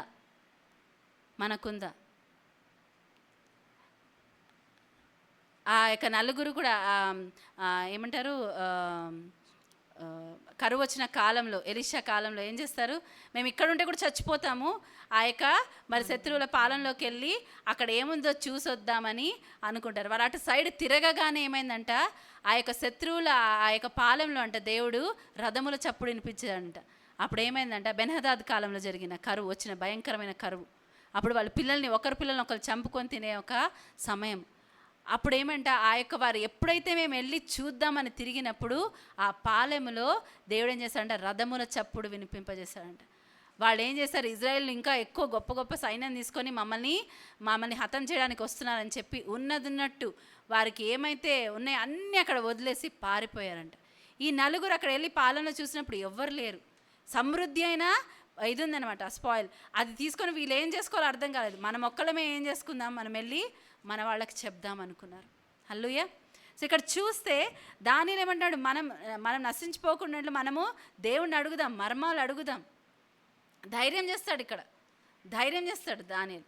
ధైర్యం చేసినప్పుడు, మనం దేవుని కోసం నిలబడాలని మనం ఒక స్టెప్ తీసుకున్నప్పుడు, దేవుని మార్గాలు వెతకాలని మనం ఎప్పుడైతే ఆలోచన కలిగి ఉంటామో, సడన్గా దేవుడు మన పక్షాన పని చేయడం స్టార్ట్ చేస్తాడు. మనకు అర్థం కాకపోవచ్చు, ఫస్ట్ మనకు తెలియకపోవచ్చు, కానీ దేవుడు హస్తము మనతో ఉంటుంది.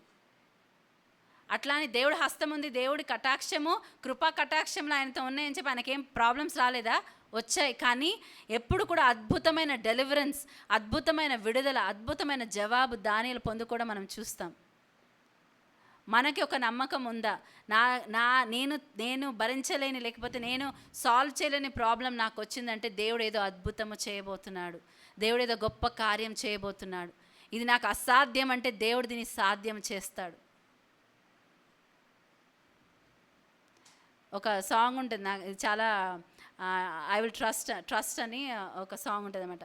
దాంట్లో ఆవిడ పాలన అంటే when you don't move the mountains I need you to move, అంటే నువ్వు పర్వతాలు కదిలించకపోతే నువ్వు కదులు నా కోసం, నువ్వు ఆ యొక్క దీని బ్యారియర్ని తీస్తావు, నువ్వు నా కోసం ఉంటావు, నువ్వు నిలబడతావు. ఒకవేళ ఆ పర్వతం కదలకపోతే నువ్వు I mean you will be with me, అంటే నువ్వు నాతో ఉంటావు, నువ్వు చేస్తావు, ఏది చేయాలో ఆ పని చేస్తావు అని ఆ సాంగ్ మీనింగ్ ఉంటుంది అనమాట.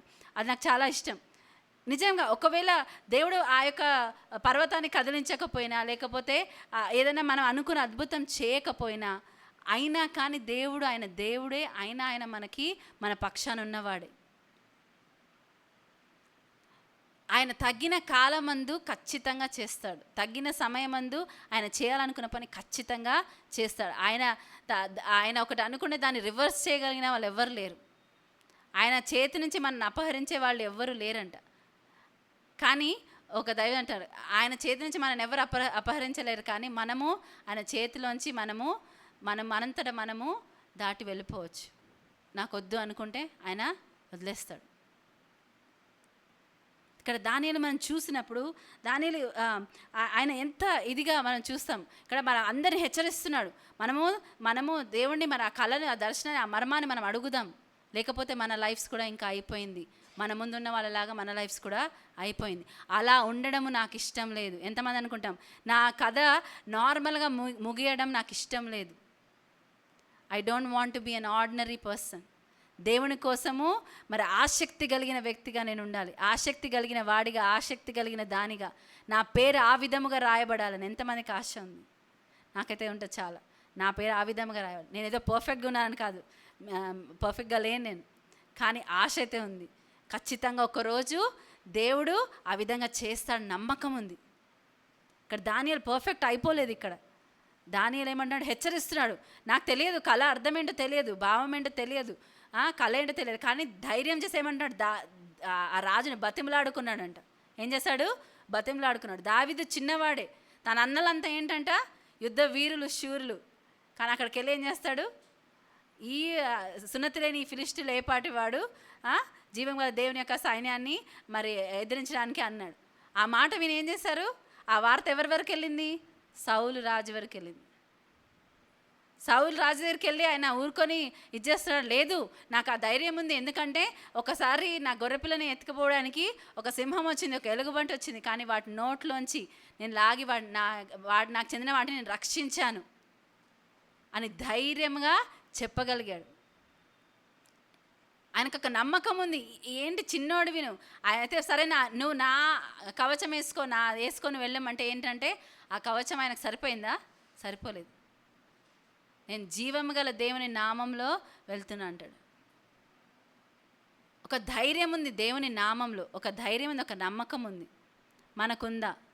మనకున్న ధైర్యము, నమ్మకంతో మనం ఛాలెంజ్ చేయడానికి సిద్ధంగా ఉన్నాము. దానియేలు ఇదంతా చూస్తే అంత ఛాలెంజ్ చేయడమే ఉంటుంది. ఒక బానిసలుగా ఉన్నవాళ్ళు మరి ఒక రాజు దీన్ని ఛాలెంజ్ చేస్తారు. ఇక్కడ చూస్తే కూడా మనం చూస్తే తర్వాత ఏమవుతుంది అక్కడ చూడండి, దేవుని ఏమంటాడు ఎట్లనగా 21 వచనం. దేవుడు జ్ఞాన బలములు కలవాడు, యుగములన్నిటను దేవుని నామము స్తుతి నొందునుగాక. దేవుడు జ్ఞాన బలములు కలవాడు, ఆయన కాలములను సమయములను మార్చువాడయుండి. ఇక్కడ ఏంటంటే ఆయన కాలములు సమయములు చాలా ఇంట్రెస్టింగ్ విషయాలు దానియేలు మాట్లాడుతున్నాడు. చూడండి, ఆయనకు అట్లాంటి జ్ఞానమే దేవుడు ఇస్తాడు. మనం చూస్తే కాలములు సమయాలు తెలుసుకోవడానికి. తర్వాత చదుమా. రాజులను త్రోసివేయుచు నియమించుచు ఉన్నవాడును, వివేకులకు వివేకమును జ్ఞానులకు జ్ఞానమును అనుగ్రహించువాడునై ఉన్నాడు. వివేకులకు వివేకము, జ్ఞానులకు జ్ఞానము కలుగజేసేవాడు ఆయనే అంట. అందుకే ఆయనకు ఒక ధైర్యం ఉంది. ఇక్కడ ఈ మాటలు చెప్తున్నప్పుడు దానియేలుకి రాజు దగ్గరికి వెళ్ళి బ్రతిమలాడుకోవడానికి ఏముంది? ఆయనకి ధైర్యం ఎందుకుంది? నా తరఫున నా దేవుడున్నాడు, ఆయన అడిగితే నాకు చెప్తాడు. ఆయన విధానాలు, ఇది ఏది కూడా దేవుడికి అసాధ్యమైంది ఏది లేదు. లేకపోతే రాజు దగ్గరికి వెళ్ళి బతంలాడుకునే ధైర్యం ఉంటుందా ఎవరికైనా? మామూలుగా చంపేయాలనుకునే వాళ్ళకి ఒకవేళ రాజు దగ్గరికి వెళ్ళి అంత బతంలాడుకొని ఫెయిల్ అయితే ఏమవుతుంది? ఇంకా ఘోరంగా చంపుతారు, అవునా? ఇంకా ఘోరమైన అవమానం ఉంటుంది. కానీ ఇక్కడ ఏం చేస్తాడు? దానియేలు ధైర్యం చేస్తాడు. హల్లెలూయా. ఫస్ట్ స్టెప్ ధైర్యం చేయాలి మనం. దేవుని మనకి అరిమతయి యోసేపుకున్న తెగింపు మనకు ఉండాలి. దేవుని రాజ్యాన్ని బట్టి ఆయనకి ఏముందంట? తెగింపు. ధైర్యం చేసి దేవుడి కోసం నిలబడ్డప్పుడు దేవుడు వారి పక్షాన నిలబడతాడు. ఇక్కడ చూసినప్పుడు ఆయన జ్ఞానము, వివేకము గల వారికి వివేకము, జ్ఞానులకు జ్ఞానమును అనుగ్రహించువాడునై ఉన్నాడు. ఆయన మరుగు మాటలను మర్మములను బయలుపరచును, అంధకారములోని సంగతులు ఆయనకు తెలియను. ఇక్కడ చూస్తే ఆయన మరుగు మాటలు అంటే సీక్రెట్స్ని, ఇక్కడ ఏంటంటే ఆయనకున్న ఇదేంటి? Revealer of secrets. ఏం చేస్తాడంటే ఆయన మర్మములను, దాగి ఉన్న మాటలను బయలుపరిచేవాడు అంట ఆయన. హల్లెలూయా. మర్మములను, దాగి ఉన్న విషయాన్ని బయలుపరిచేవాడు. సో దానియేలుకి తెలుసు దేవుడు ఈ సామర్థ్యత కలవాడు. మన దేవుని సామర్థ్యత మనకు తెలుసా? Do we know the potential of our God? చాలా మనము ఇగ్నరెంట్గా, అంటే ఏమి తెలియని వారిగా మనం ఉన్నామేమో. ఏమంటారు? నా జనులు దేని లేక నశిస్తున్నారంట? జ్ఞానము లేక. ఎవరి జ్ఞానము? దేవుని గురించిన జ్ఞానం. ఆయన ఏంటో తెలియక ఏం చేశారు? ఇజ్రాయేలీలు కూడా సనుక్కున్నారు. వాళ్ళు చాలా మరి ఏమంటారు? ఆ జన గొప్పగా పెద్దగా ఉన్నారు, వాళ్ళ కంటికి మనం మిడతల్లా కనిపిస్తామంటే వాళ్ళు గుండెలు బాదుకొని అయ్యో అయ్యో అని ఏడ్చారు. ఎవరిని మర్చిపోయారు వాళ్ళు? వాళ్ళ వెనకాలన్న దేవుని మర్చిపోయారు, వాళ్ళ ముందున్న దేవుణ్ణి మర్చిపోయారు. పగలు మేఘస్తంభమై రాత్రి అగ్నిస్తంభమై నడిపిస్తున్న దేవుని మర్చిపోయారు. దేవుని మరచివారులా ఇది యోచించుకొని అంటాడు. లేని ఎడల నేను మిమ్మల్ని చీల్చివేస్తే మిమ్మల్ని రక్షించేవాడు ఒక్కడు కూడా ఉండడు అంటాడు. ఇజ్రాయేల్ అంత గొప్ప అద్భుతాలు చూసి వాళ్ళు దేవుని యొక్క సామర్థ్యతను ఎరగక, దేవుడు ఎవరో తెలుసుకోక ఏమయ్యారు? అరణ్యంలో వారికి ఉన్న అవిశ్వాసాన్ని బట్టి నశించిపోయారంట. దేవుని యొక్క విశ్రాంతిలో ప్రవేశించలేకపోయారు. మనం అటువంటి వారిగా ఉండదు. ఇక్కడ అంటున్నాడు జ్ఞాన అంటే సీక్రెట్ థింగ్స్ని కూడా దేవుడు బయలుపరుస్తాడు. ఆ ధైర్యంతో ఏం చేస్తాడు? దానియేలు రాజు దగ్గరికి వెళ్ళి రాజుని బతిమలాడుకున్నాడు. ఆయనకు ముందే అన్ని తెలిసిపోయినాయని కాదు, ఏం తెలియదు దానియేలుకి. ఆయన అక్కడ క్లియర్గా కనిపిస్తుంది. ఏం చెప్పాడు? తన ఫ్రెండ్స్ దగ్గరికి వెళ్ళి చెప్పాడు, శద్రక్ మేషక్ అబేద్నెగో దగ్గరికి వెళ్ళి ఏం చెప్పాడు? మనం దేవునికి ప్రార్థన చేయాలి, దేవుని కటాక్షం పొందుకోవాలి, లేకపోతే మనం ఏమైపోతాం? ఇతరులాగా మనం కూడా నశించిపోతాం. దేవుని మనం ఎందుకు దేవుని వెతకాలి?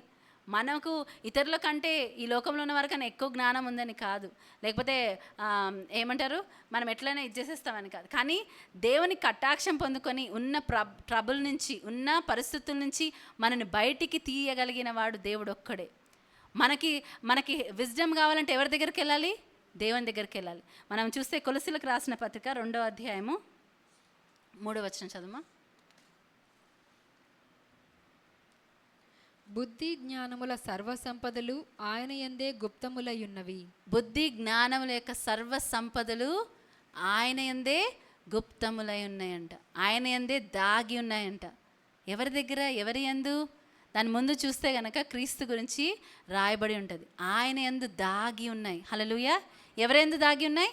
ఆయన యందు దాగి ఉన్నాయి. సో మనకి ఏదైనా వస్తే ఎవరి దగ్గరికి వెళ్ళాలి? ఆయన దగ్గరికి వెళ్ళాలి. ఆయన ఉన్న దగ్గర దాగి ఉన్నవి ఎవరికి ఇస్తాడు తెలుసా? నమ్మకమైన వారికి. నమ్మకమైన వారు ఎవరు? ఎవరైతే ఆయనతో సమయం గడపడానికి ఇష్టపడతారు, ఆయనతో ఉండాలనుకుంటారు, ఆయనకు మొదటి స్థానం ఇస్తారు. ఈ లోక మర్యాదను అనుసరింపక ఏం చేయాలంటే మనము ఒకసారి చదువు ఆ మాట. రోమా 12:2.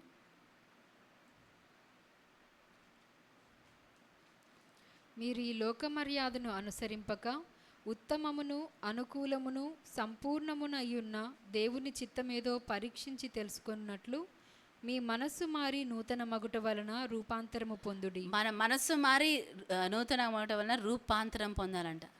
దేవుని చిత్తం మీద, సంపూర్ణ చిత్తం మీద మనం తెలుసుకోవాలి. ఎంతమందికి ఇష్టం సంపూర్ణ చిత్తం తెలుసుకోవాలండి? మనము ఈ లోకస్తులు చేసినట్టు కాదు. అక్కడ అందరూ కూడా వారి సొంత జ్ఞానాన్ని ఎత్తుకున్నారు దానియేలు కాలంలో. కానీ ఇక్కడ దానియేలు మాత్రము తన స్నేహితులు హెచ్చరించాడు, మనం దేవుణ్ణి అడగాలి, దేవుని కటాక్షం పొందుకోవాలి, లేకపోతే ఏమవుతాం? మనము కూడా నశించిపోతాం.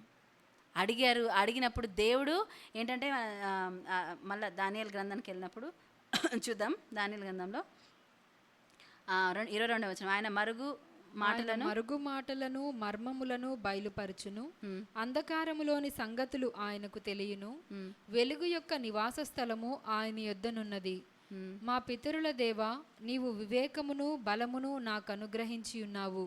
మేమడిగిన ఈ సంగతి ఇప్పుడు నాకు తెలియజేసి ఉన్నావు గనుక నేను నిన్ను స్తుతించుచు గణపరచుచున్నాను. ఏలయనగా రాజు యొక్క సంగతి నీవే మాకు తెలియజేసితివని దానియేలు మరలా చెప్పెను. ఏలయనగా రాజు యొక్క సంగతి ఎవరు తెలియజేశారంట? నీవే మాకు తెలియజేసితివి. తర్వాత చూస్తే దానియేలు చేసిన ఈ పనికి, దానియేలు చేసిన మరి ధైర్యంగా ఒక అడుగు దేవుని నమ్మడానికి తీసుకున్న తర్వాత తన వల్ల తను ఇంకా తన తర్వాత ఉన్న ఈ యొక్క ఏమంటారు జ్ఞానులందరూ కూడా, జ్ఞానం కలిగిన వారందరూ కూడా వారు మరణించకుండా బ్రతికారు.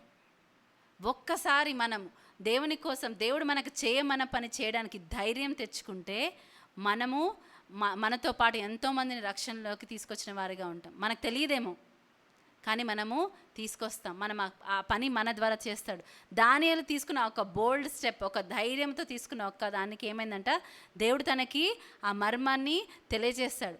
తర్వాత చూస్తే దానియేలు తనని మెచ్చుకొని తనకి ఏంటంటే తనకు బహుమతి ఇచ్చిన అక్కడ కూడా దానియేలు దేవుడు రాజు దగ్గర కూడా దేవుడు తనకి ఇది బయలుపరిచాడని చెప్పి ఒప్పుకోవడానికి సిగ్గుపడాడు. దేవుడే నాకు బయలుపరిచాడు. మనం చూస్తే రాజు కూడా దేవుణ్ణి మరి ఆరాధించడం మనం చూస్తాం. చూడమా, అది ఎక్కడ 47వ వచనం చదువు. మరియు రాజు, ఈ మర్మమును బయలుపరచుటకు నీవు సమర్థుడవైతివే. నీ దేవుడు దేవతలకు దేవుడును రాజులకు ప్రభువును మర్మములు బయలుపరచువాడునై ఉన్నాడని దానియేలునకు ప్రత్యుత్తరమిచ్చెను. ఇక్కడ చూస్తే ఏమంటున్నాడు? దానియేలు దేవుని గురించి ఎవరు తెలుసుకున్నాడు? రాజు తెలుసుకున్నాడు. హల్లెలూయా. ఒక్క వ్యక్తి ధైర్యం చేసి నిలబడ్డందుకు ఏమైంది? రాజు వరకు కూడా దానియేలు దేవుడు ఎవరో తెలుసుకునే విధంగా చేశాడు. ఏమంటంట, మర్మములను తెలియజేసేవాడు నీ దేవుడు అంటున్నాడు. హల్లెలూయా. మనము ఎప్పుడైతే నిలబడతామో, మనం ఎప్పుడైతే ఆ తెగింపు కలిగి ఉంటామో, నేను దేవుని ఆలోచనలు, దేవుని తలంపులు తెలుసుకుంటాను. ఎందుకంటే నీ వంటి ఆలోచనలు కావు నా ఆలోచనలు. మన ప్లాన్స్ లాంటివి. మనం ఏమనుకుంటాం? దేవుడు నా ప్లాన్స్లో ఫిట్ అవ్వాలి అనుకుంటాం. దేవుడు ఏమనుకుంటాడు? ఆయన ప్లాన్స్లో మనం ఫిట్ అవ్వాలనుకుంటాం. చాలా డిఫరెన్స్ ఉంది. మనము దేవుడు మన ప్లాన్స్లో ఉండాలనుకుంటాం. దేవుడు ఏమనుకుంటాడు? ఆయన ప్రణాళికలు, ఆయన జగత్ పునాది వేయబడక మునిపే మన కోసం ఏర్పరిచిన మంచి పనులు మనం చేయాలని ఆయన ఆశిస్తున్నాడు.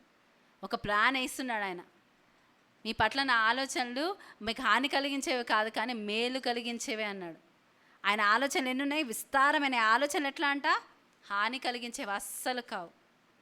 ఆయన ఇష్టపూర్వకంగా ఎవరికి కూడా హాని చేయడంట, అన్లెస్ మనం అది ఎంచుకుంటే, ఆ పాత ఎంచుకుంటే తప్ప. దేవుని ఆలోచనలు తెలుసుకోండి. ఫస్ట్ మనము విశ్వాసం కలిగి ఉండాలి. మన స్వబుద్ధిని ఆధారం చేసుకోవద్దు. మనము ఆయన వెతికే వారిగా ఉండాలి. ఆయన పూర్ణ హృదయంతో మనం నమ్మాలి. పౌలు అంటాడు, నేను తెలుసుకోవాలి. ఒకసారి చూద్దామా? ఫిలిప్పీలకు రాసిన పత్రిక 3వ అధ్యాయం 10వ వచనం అనుకుంటున్నా. ఏ విధము చేతనైనను మృతులలో నుండి నాకు పునరుద్ధానము కలుగవలెనని ఆయన మరణ విషయములో సమానానుభవము గలవాడనై ఆయనను ఆయన పునరుద్ధాన బలమును ఎరుగు నిమిత్తమును ఆయన శ్రమలలో పాలివాడనగుట ఎట్టిదో ఎరుగు నిమిత్తమును సమస్తమును నష్టపరుచుకొని వాటిని పెంటతో సమానముగా ఎంచుకొనుచున్నాను. ఒక్కటే అంట ఆయన డిజైర్ ఏంటి? ఆయన తెలుసుకోవాలి. ఆయన పునరుద్ధాన బలమును తెలుసుకోవాలి. ఫస్ట్ ఆయన తెలుసుకోవాలి. నేను that I may know him. ఆ ఒక్కటి చాలా మన లైఫ్కి. ఆయన విధానాలు తెలుసుకోవాలి, దానికి విధేయత మనం చూపించాలి, ఆయనతో కలిసి నడవాలి. ఆదమవ్వ ఆయన పాపంలో పడిపోకముందు దేవుని మాట వారికి అవిధేయులుగా లేక ప్రతిరోజు దేవుడు వచ్చి ఏం చేశారంటే వారితో పాటు నడిచేవారు. అప్పుడు వాళ్ళకి దేవుడికి మధ్యలో ఏమీ లేదు. సో దేవుడి విధానాలు ఈజీగా వాళ్ళకి దేవుడు ఏమి ఇష్టమో ఏమి ఇష్టం లేదో ఈజీగా తెలిసిపోతుంది. కానీ ఎప్పుడైతే ఆజ్ఞను అతిక్రమించారో వాళ్ళు వెళ్ళి దాక్కున్నారు. దేవుడి విధానాలు సడన్గా వాళ్ళకి అర్థం కావట్లేదు, దేవుడి విషయాలు ఏంటో వాళ్ళకి తెలియట్లేదు, వాళ్ళు వెళ్ళి దాక్కున్నారు.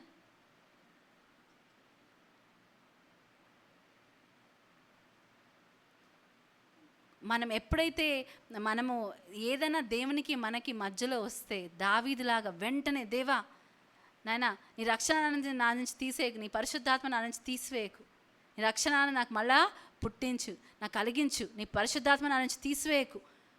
పశ్చాత్తాపడి వెంటనే సరి చేసుకొని దేవా నాకు కావాలి. మనం ఎంతమంది దేవుని విధానాలు ఆదామవ్వలాగా మనం కూడా కోల్పోవచ్చు. వాళ్ళు అప్పటి వరకు దేవుడితో నడిచారు, అప్పటి వరకు వారు మహిమతో చుట్టబడిన వారుగా అంటే కప్పబడిన వారుగా ఉన్నారు.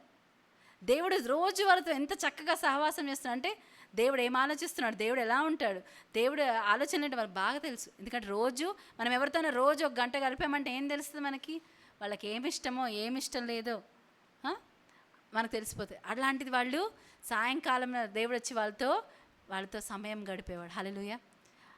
సడన్గా ఏమైంది, దేవుడు ఆజ్ఞ అతిక్రమించినప్పుడు ఏమైంది, ఆ యొక్క సహవాసం పోయి ఇప్పుడు ఎవరిని సహవాసం అయితే వాళ్ళు ఎదురుచారో ఆయన వస్తుంటే వాళ్ళు దాక్కుంటున్నారు.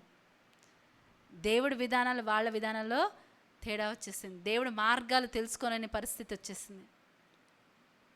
మనము దేవుని మార్గాలు దేవుని విధానాలు తెలుసుకోలేని పరిస్థితుల్లో ఉంటే ఫస్ట్ మనం ఏం చేయాలి, మనము పశ్చాత్తాపడి తిరిగి ఆయన దగ్గరికి వెళ్ళాలి. దావీదు చేసిన పని మనం చేయాలి. దేవా నాలో ఏదైనా నీకు ఆయాసపరిచే మార్గం ఏంటంటే దాన్ని తీసేయి ప్రభువా, నాకు వద్దు, నాకు నీ విధానాలు తెలుసుకోవాలి, నిత్య మార్గంలో నేను నడవాలి. దావీదు ఎన్నో మార్లు తప్పిపోయినా చివరికి ఆయన గురించి ఏం రాయబడింది, అపొస్తలుల కార్యం చూడమా 13వ అధ్యాయము 26వ వచనమా ఒకసారి చూడు.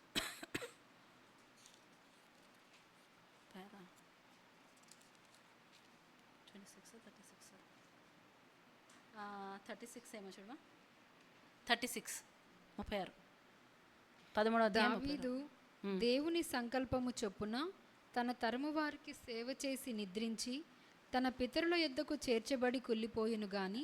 ఇక్కడ చూస్తే ఏంటంట, జస్ట్ ఈ మాటను గుర్తు, దావీదు ఏం చేస్తాడంట, దేవుని సంకల్పం చొప్పున తన తరము వారికి సేవ చేసి నిద్రించి. ఇక్కడ మనం ఆగుదాం.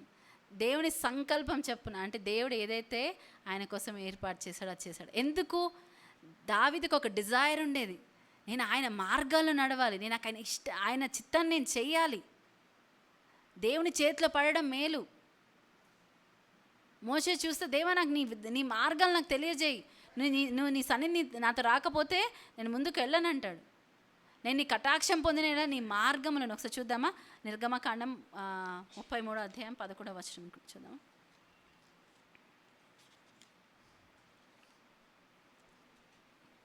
చదవా 33 11 షోమి యోవేస్ నీ మార్గంలో ఒకసారి చదవమా. 12 నుంచి చదువుతున్నాక. మోషే యెహోవాతో ఇట్లా నేను చూడుము, ఈ ప్రజలను తోడుకొని పొమ్మని నీవు నాతో చెప్పుచున్నావు గాని నాతో ఎవరిని పంపెదవో అది నాకు తెలుపలేదు. నేను నీ పేరును బట్టి నిన్ను ఎరిగి ఉన్నాననియు నా కటాక్షము నీకు కలిగినదనియు చెప్పితివి కదా. కాబట్టి నీ కటాక్షము నా ఎడల కలిగిన ఎడల నీ కటాక్షము నా ఎడల కలుగునట్లుగా దయచేసి నీ మార్గమును నాకు తెలుపుము, అప్పుడు నేను నిన్ను తెలుసుకొందును. ఇప్పుడు ఏంటి, కాబట్టి నీ కటాక్షం నా ఎడల కలిగిన ఎడల నీ కటాక్షం నా ఎడల కలుగునట్లుగా దయచేసి నీ మార్గములు నాకు తెలుపుము. ఏదో ఒకటిలో ఎవరో ఒకరు వస్తే ఏమైంది, ఏదో ఒకటి నేను వెళ్ళిపోతున్నాను కదా, వెళ్ళిపోతాం. చాలాసార్లు మనము దేవుని వెంబడించే విధానం ఇలాగే ఉంటుంది. ఏదో ఒకటి మనం అక్కడికైతే చేరుతున్నాం కదా, సో స్టార్ట్ మంచిగా అవుతాం, కానీ మధ్యలో ఏమవుతుంది, మన ఇంట్రెస్ట్లు వేరే వేరే అయిపోతాయి. అయిపోయినప్పుడు ఈ యొక్క డిజైర్ పోతుంది, నీ మార్గం నాకు తెలియజేయి. ఉట్టి నువ్వు ఎవరో ఏదో వస్తున్నామో ఏదో వెళ్ళిపోతున్నామని కాదు, నువ్వు నాతో ఉన్నావు, నేను నీ కటాక్షం పొందుకున్నా అన్నావు కదా, మరి నీ మార్గములు నాకు తెలియచేయి, నీ మార్గములు నాకు తెలియచేయి. మోషేని ఏమంటాడు? మోషేతో ముఖాముఖిగా నేను ఒక స్నేహితుడితో మాట్లాడినట్టు మాట్లాడానంటాడు. హల్లెలూయా. అటువంటి అనుభవం కావాలంటే ఆ డిజైర్ మనకు ఉండాలి. దేవుడు ఖచ్చితంగా మనకు బయలుపరుస్తాడు. క్రీస్తులో అన్నీ ఏమన్నాయంటే అన్నీ సమస్త జ్ఞానం గుప్తంలో అంటే దాగి ఉందంట. ఆయనను తెలుసుకోవడమే జ్ఞానం, క్రీస్తే జ్ఞానం అని ఉంటుంది కొరింథీయులకు రాసిన పత్రిక. ఆయన ఎరుగుటే నిత్య జీవం అని ఉంది. వీళ్ళు తెలియకనే వాళ్ళు వెంబడించారు. మనకైతే ఇంకా స్పష్టంగా క్లియర్గా చెప్పబడింది. అయినా కానీ మనం ఇంకా మన సొంత విధానాలు మనం విధముగా దేవుని వెతుకుతుంటే మనం చాలా డేంజరస్ గ్రౌండ్స్లో నడుస్తున్నాం. ఎందుకంటే ఎవరి సమయం ఎప్పుడు వస్తుందో, లేకపోతే దేవుడు రాకడ ఎప్పుడు వస్తుందో మనకు తెలియదు. ఆ దొంగవలే మరి ఆయన రాకడ ఉంటుందంట. మన సమయం ఎప్పుడు వస్తుందో మనకు తెలియకపోవచ్చు. సడన్గా హఠాత్తుగా ఏమైనా జరిగితే ఆ సిద్ధపాటు కలిగి ఉన్నామా మనం? కొన్నిసార్లు కొన్ని దేవుడు మరుగుపరుస్తాడు, అది వేరే విషయం. కానీ మనం ఆయన విధానాలు, ఆయన మార్గాన్ని వెలిగితే ఆ యొక్క దినం మనల్ని హఠాత్తుగా మన పైనకి రాదంట. అంటే ఏదో ఏమంటారు, అయ్యో అని షాక్ అయ్యే విధంగా ఉండదంట. మనం ఎందుకంటే ఎప్పుడు సిద్ధపడి ఆయన వెతికే వారిగా ఉంటాం కాబట్టి. బుద్ధి లేని కన్యకల వల్ల కాకుండా బుద్ధిగల కన్యకల వల్ల మనం ఏం చేస్తాం? మన దివిటీలను వెలిగించుకొని ఎక్స్ట్రా ఆయిల్ మనం పెట్టుకొని సిద్ధముగా ఉంటాం. నీ యొక్క ఏమంటారు, నీ కటాక్షము నా ఎడల కలుగునట్లుగా దయచేసి నీ మార్గము నాకు తెలుపుము, అప్పుడు నేను నిన్ను తెలుసుకొందును. ఆయన మార్గాలు తెలిస్తే ఏంటంట, అప్పుడు నేను నిన్ను తెలుసుకుంటాను. ఇక్కడ మోషే ఇంట్రెస్ట్ అంతా ఏంటి? అద్భుతాల కోసమా మోషే వెంబడించేది? ఏదో ఇచ్చేసుకుంటే ఎవరో మమ్మల్ని వెంబడిస్తున్నారు, ఎవరైనా మాకు తెలియదు, కానీ ఎవరో వస్తున్నారు, చాలు జరుగుతుంది కదా, పని నడుస్తుంది కాబట్టి నడవని అట్లా అనట్లేదు. నేను నిన్ను తెలుసుకోవాలి అని ఒక ఆశ ఉంది. ఎవరు నాకు సహాయం చేస్తున్నారు, ఎవరు నాతో ఉన్నారు, ఎవరి కటాక్షం నేను పొందుకున్నానో ఆయన మార్గాలు నాకు తెలియపరిచినప్పుడు నేను నిన్ను తెలుసుకుందును అంటాడు. నేను మార్గాలు నేను తెలుసుకుంటే నేను నిన్ను తెలుసుకుంటాను. మోషే ఇంట్రెస్ట్ వీళ్ళందరికీ ఇజ్రాయేల్ పైన ఏముంది? వాళ్ళు ఏదైతే జరుగుతుందో దానిపైన ఉంది. కాబట్టి అద్భుతాలు జరిగినప్పుడు ఏం చేస్తారు? చప్పట్లు కొట్టి తంబూరుతో నాట్యం చేసి పాటలు పాడేస్తారు. జరగనప్పుడు ఏమైంది? దేవుని దూషించారు. కానీ మోషే అలా కాదు. మోషే అన్నాడు, నా మాట వినలేదు కాబట్టి నువ్వు ఆ యొక్క వాగ్దాన భూమిలో ప్రవేశించలేవు అంటే ఏమన్నాడు? నీ నీ నీ నీ విధానాలు పర్ఫెక్ట్ దేవా, నువ్వే చేసినా మంచి చేస్తావు. ఎందుకు? మోషే దేవుని విధానాలు తెలుసుకున్నాడు. ఉట్టి ఏదో జరిగిపోతే చాలు అనుకుంటాం, కానీ మార్గము చేసే విధానము కూడా దేవుడికి ఇంపార్టెంట్ అని ఇక్కడ మనం చూసి తెలుస్తుంది. నీ మార్గాలు నాకు చూపించు, నేను నీ గురించి తెలుసుకుంటాను. తర్వాత చిత్తగించుము, ఈ జనము నీ ప్రజలే కదా అనెను. అందుకు ఆయన, నా సన్నిధి నీకు తోడుగా వచ్చును, నేను నీకు విశ్రాంతి కలుగ చేసేదనగా, మోషే నీ సన్నిధి రాని ఎడల ఇక్కడ నుండి మమ్మను తోడుకొని పోకుము. ఇక్కడ మోషే ఏమన్నా, నీ సన్నిధి మాతో రాని ఎడల ఇక్కడ నుండి మమ్మల్ని తోడుకొని పోకుము అంటాడు. దాని ముందు ఏం చెప్తాడు? దాని ముందు మనం చూస్తే 11th verse, మనుష్యుడు తన స్నేహితునితో మాటలాడునట్లు యెహోవా మోషేతో ముఖాముఖిగా మాటలాడుచుండెను. ఆ తరువాత అతడు పాలెములోనికి తిరిగి వచ్చుచుండెను. అతని పరిచారకుడును నూను కుమారుడునైన యెహోషువ అను యవ్వనస్తుడు గుడారములో నుండి వెలుపలికి రాలేదు. ఇది ఇంకొక మెసేజ్, నాకు చాలా ఇష్టమైన మాట. కానీ ఇప్పుడు చూస్తే మనుషుడు తన స్నేహితుడితో మాట్లాడిన దేవుడు మోషేతో ముఖాముఖిగా మాట్లాడుతూ వచ్చానంట. మోషే ఇంట్రెస్ట్ దేవుని తెలుసుకోవాలని. ఇజ్రాయెల్ ఇంట్రెస్ట్ ఏంటి? మాకు ఆహారం కావాలి, మాకు వస్త్రాలు కావాలి, మాకు మంచి జరగాలి, మాకు మేలు జరగాలి. ఇదే మోషే ఇంట్రెస్ట్ ఏంటి? నీ సన్నిధి, నువ్వు మాతో ఉండాలి, నీ విధానాలు, నీ మార్గాలు నేను తెలుసుకోవాలి. దేవునికి ఇష్టమైన వాళ్ళు ఎప్పుడు కూడా ఆయన మార్గాల్ని వెతుకుతారు, ఆయన ఆలోచనలు ఏంటని చూస్తారు.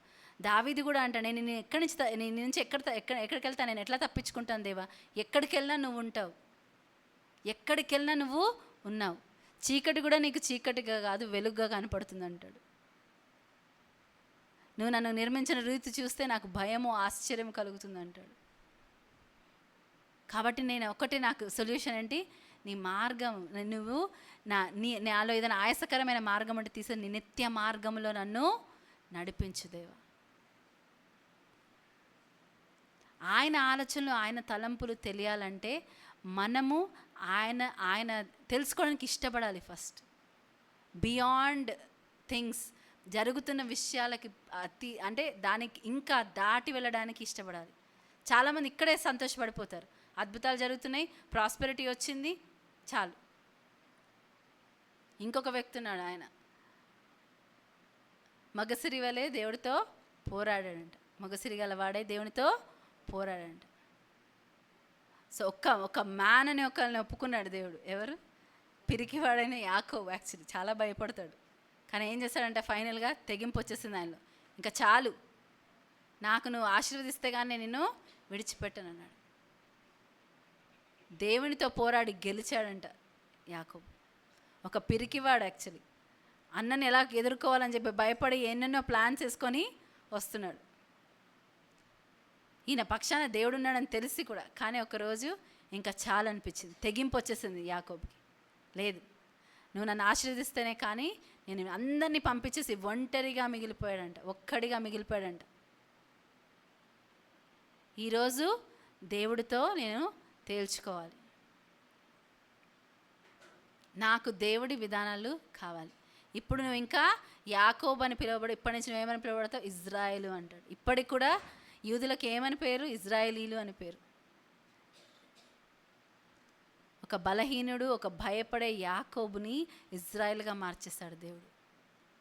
అది దేవుడి ప్రణాళిక. నేను నిన్ను ఆశీర్వదించే వరకు నేను విడిచిపెట్టను అంటాడు దేవుడు. నాకు తినడానికి ఆహారము, వస్త్రాలు వేసుకోవాలనుకుంటే చాలనుకున్నాడు యాకోబు. తిరిగి వచ్చేటప్పటికి ఏమైంది? దేవుడు ఏదైతే బ్లెస్సింగ్ ఇవ్వాలనుకుంటున్నాడో ఆ బ్లెస్సింగ్ కోసమే యాకోబు ఎదురు చూస్తున్నాడు. మనం ఎందు నిమిత్తం పిలువబడ్డామో అందు నిమిత్తం మనం ఆయన పట్టుకొని ఉన్నాము. ఆ మాట నాకు చాలా ఇష్టం. పౌలు చెప్పే మాట, ఫిలిప్పీలకు రాసిన పత్రిక 3వ అధ్యాయము 12వ వచనం చదివి ఇంకా మనం ప్రార్థన చేసుకున్నాం. ఇదివరకే నేను గెలిచి తినని అయినను, ఇదివరకే సంపూర్ణ సిద్ధి పొంది తినని అయినను నేను అనుకొనుట లేదు గాని, నేను దేని నిమిత్తము క్రీస్తు యేసు చేత పట్టబడి తినో దానిని పట్టుకున్న వలనను పరిగెత్తుచున్నాను. చాలు.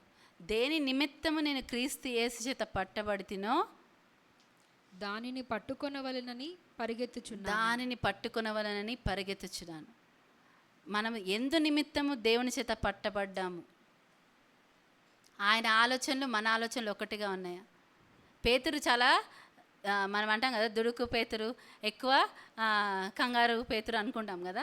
కానీ ఏం చేసి పేతురు చూసిన తర్వాత ఏమంటాడు? పరిశుద్ధాత్మకి మాకు అంటే పరిశుద్ధాత్మతో సమ్మతించి వాళ్ళు ఒక్కటిగా నడుస్తున్నారు. మనం అపొస్తల కార్యంలో చూస్తే ఒక గొప్ప అధికారంతో పేతురు మాట్లాడతాడు. పరిశుద్ధాత్మకు మాకు సమ్మతించి నడుస్తున్నారు.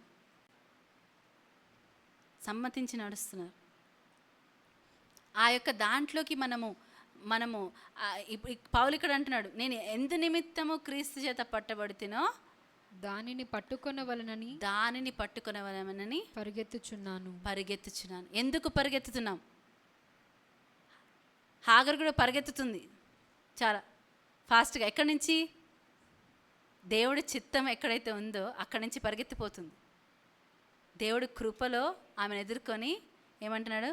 హాగరు, సారా దాసివైన హాగరు, నువ్వు ఎక్కడి నుంచి వస్తున్నావు, ఎక్కడికి వెళ్తున్నావు? ఆమె కూడా పరిగెత్తుతుంది కదా. కానీ ఇక్కడ పౌలు అంటున్నాడు, నేను పరిగెత్తున్నా. ఎందుకు?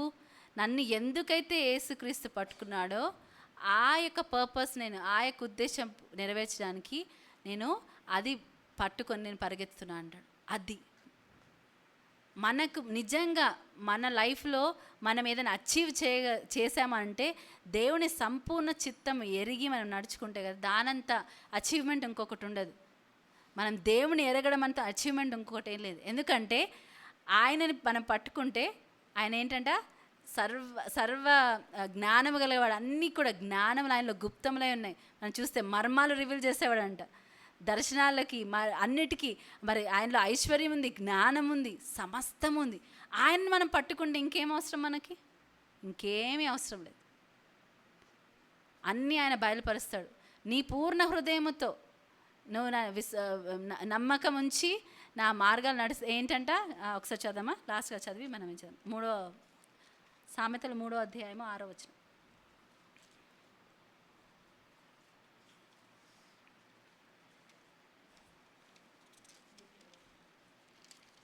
నీ ప్రవర్తన అంతటియందు ఆయన అధికారమునకు ఒప్పుకొనుము, అప్పుడు ఆయన నీ త్రోవలను సరళము చేయును. నీ ప్రవర్తన అంతటి యందు ఆయన అధికారానికి ఒప్పుకున్నప్పుడు అప్పుడు ఏం చేస్తాడంట? ఆయన నీ త్రోవలను సరళం చేస్తాడంట. హల్లెలూయా. ఈరోజు మనం ప్రవర్తన అంతట్లో ఆయన అధికారానికి ఒప్పుకోవడానికి మనము సిద్ధంగా ఉన్నామా? ఆయన ఆలోచనలు నా లైఫ్లో నెరవేరాలి, ఆయన విధానాలు నాలో దేవుడి ఆలోచనలు మన ఆలోచనల కన్నా చాలా ఉన్నతమైనవంట. కానీ దేవుడు మన అన్రీచబుల్ దేవుడు కాదు, అంటే మనము సమీపించలేనటువంటి కాదు. ఆయన వెతుకు వారికి ఆయన తప్పకుండా దొరుకుతాడు. అది దానియేలు లైఫ్లో మనం చూస్తాం, పౌలు లైఫ్లో మనం చూస్తాం. ఎవరైతే దేవుని మార్గాలను దేవుని వెతికారో వాళ్ళు ఖచ్చితంగా దేవుని పొందుకున్నారు.